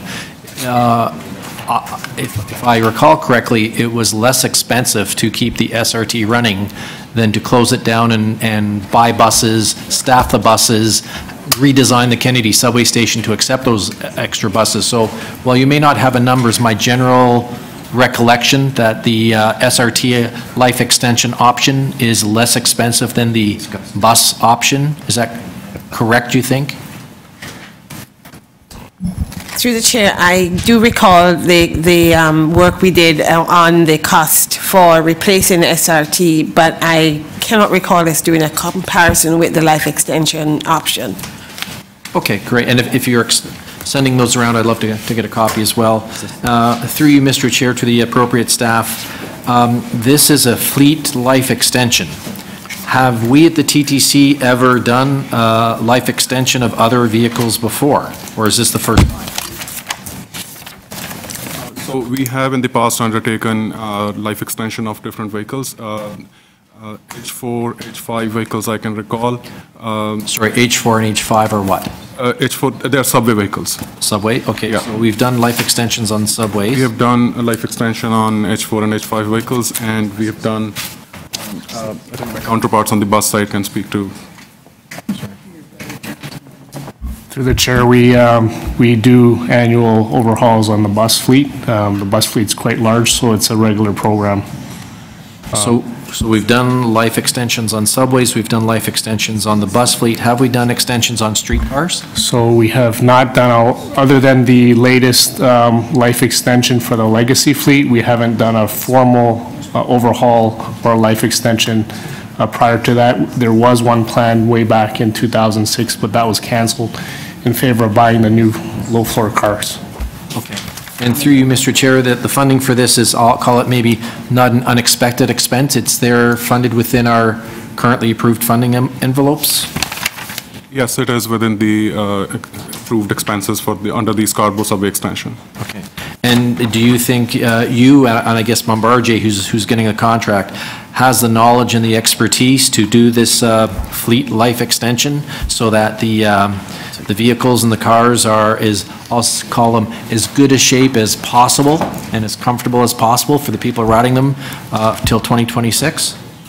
Yes, exactly. I know this is Bombardier is the OEM on these vehicles, and in fact, for the complexity of this technology, this is very specific, specialized technology that does not exist outside for a wide world. I would say there's very limited undertakings who have that. Detroit and Vancouver being the two of them. So Bombardier is the only vendor who has the capability to undertake these repairs. Okay, great. Thank you, Mr. Chair. Any other board members have questions? No? Anyone want to move any speakers? Councillor DeBaremaker moves the staff recommendation. All in favor? Passes. The last item is item 18, which I believe was held by Councillor DeBaremaker. It's for information only. So what would you like to say about it, Glenn? Are we allowed to speak to it? Yes. Yeah. If it's for information only? I don't. You cannot. On information items, you're allowed to ask questions. You can speak to the item, but motions are only permissible if you defer. Okay, I do have questions of staff. Okay. I don't know if it's for CEO or for financial staff, but I'll throw it out there. Ask the question and find out. So this report talks about phase 2 of PTIF. Am I correct in saying it's, we'll round it off to $9 billion of new capital funding? Billion. Billion with a B?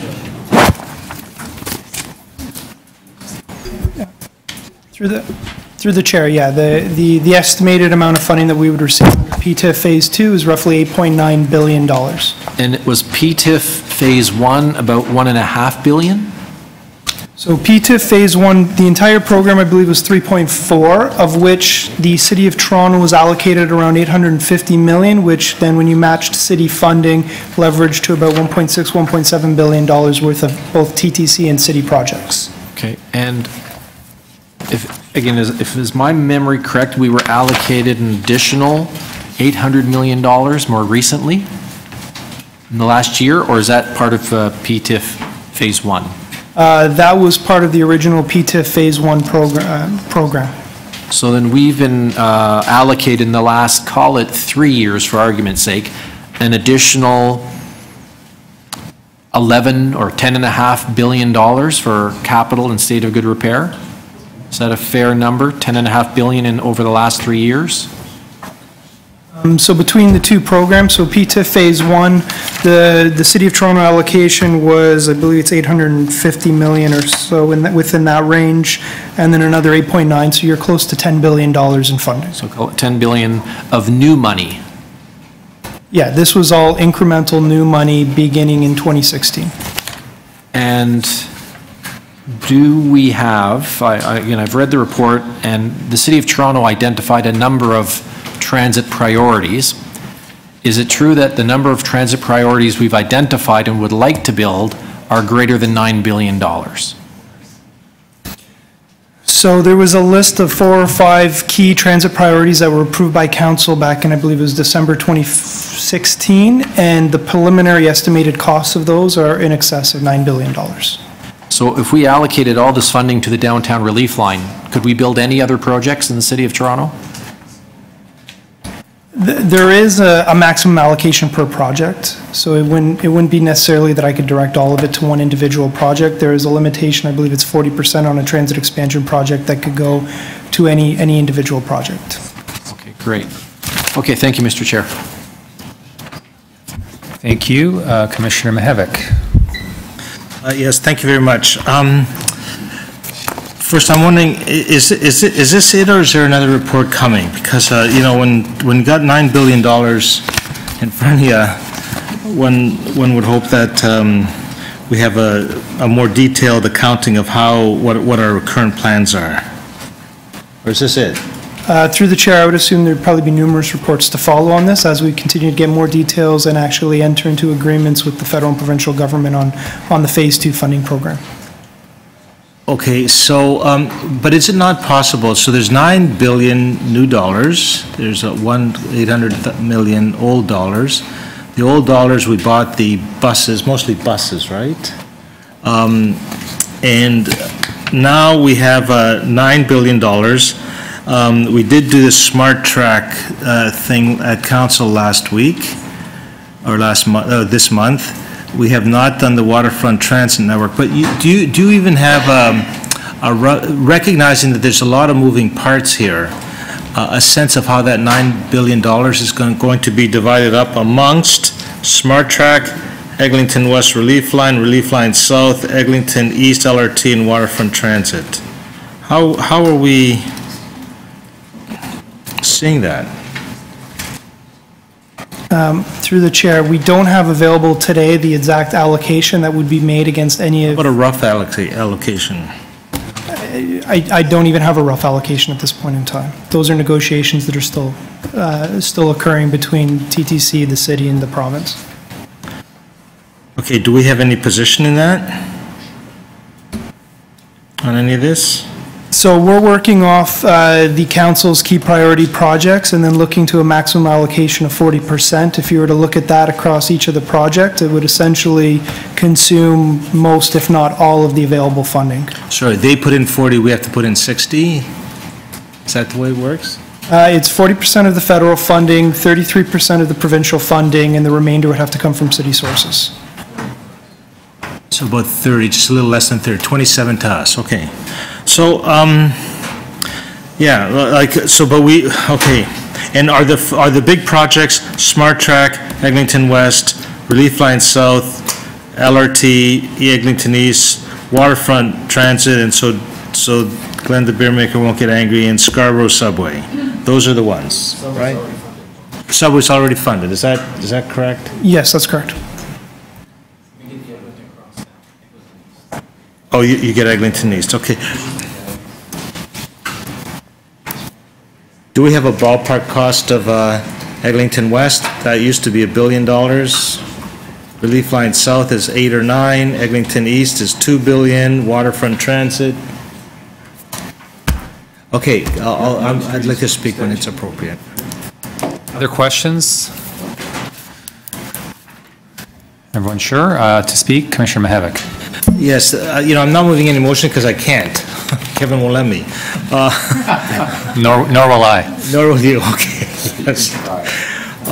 But really, like we have $9 billion in front of us that we need to basically discuss what is the TTC's position on the wisdom of how to spend that. And it would seem to me that that's something that should be brought to the board respectfully to figure out what our input is as to what will give the biggest transit bang for the buck. Now, there might be a city building objective that is slightly different, and so economic development and the planning department might have a slightly different list than our list.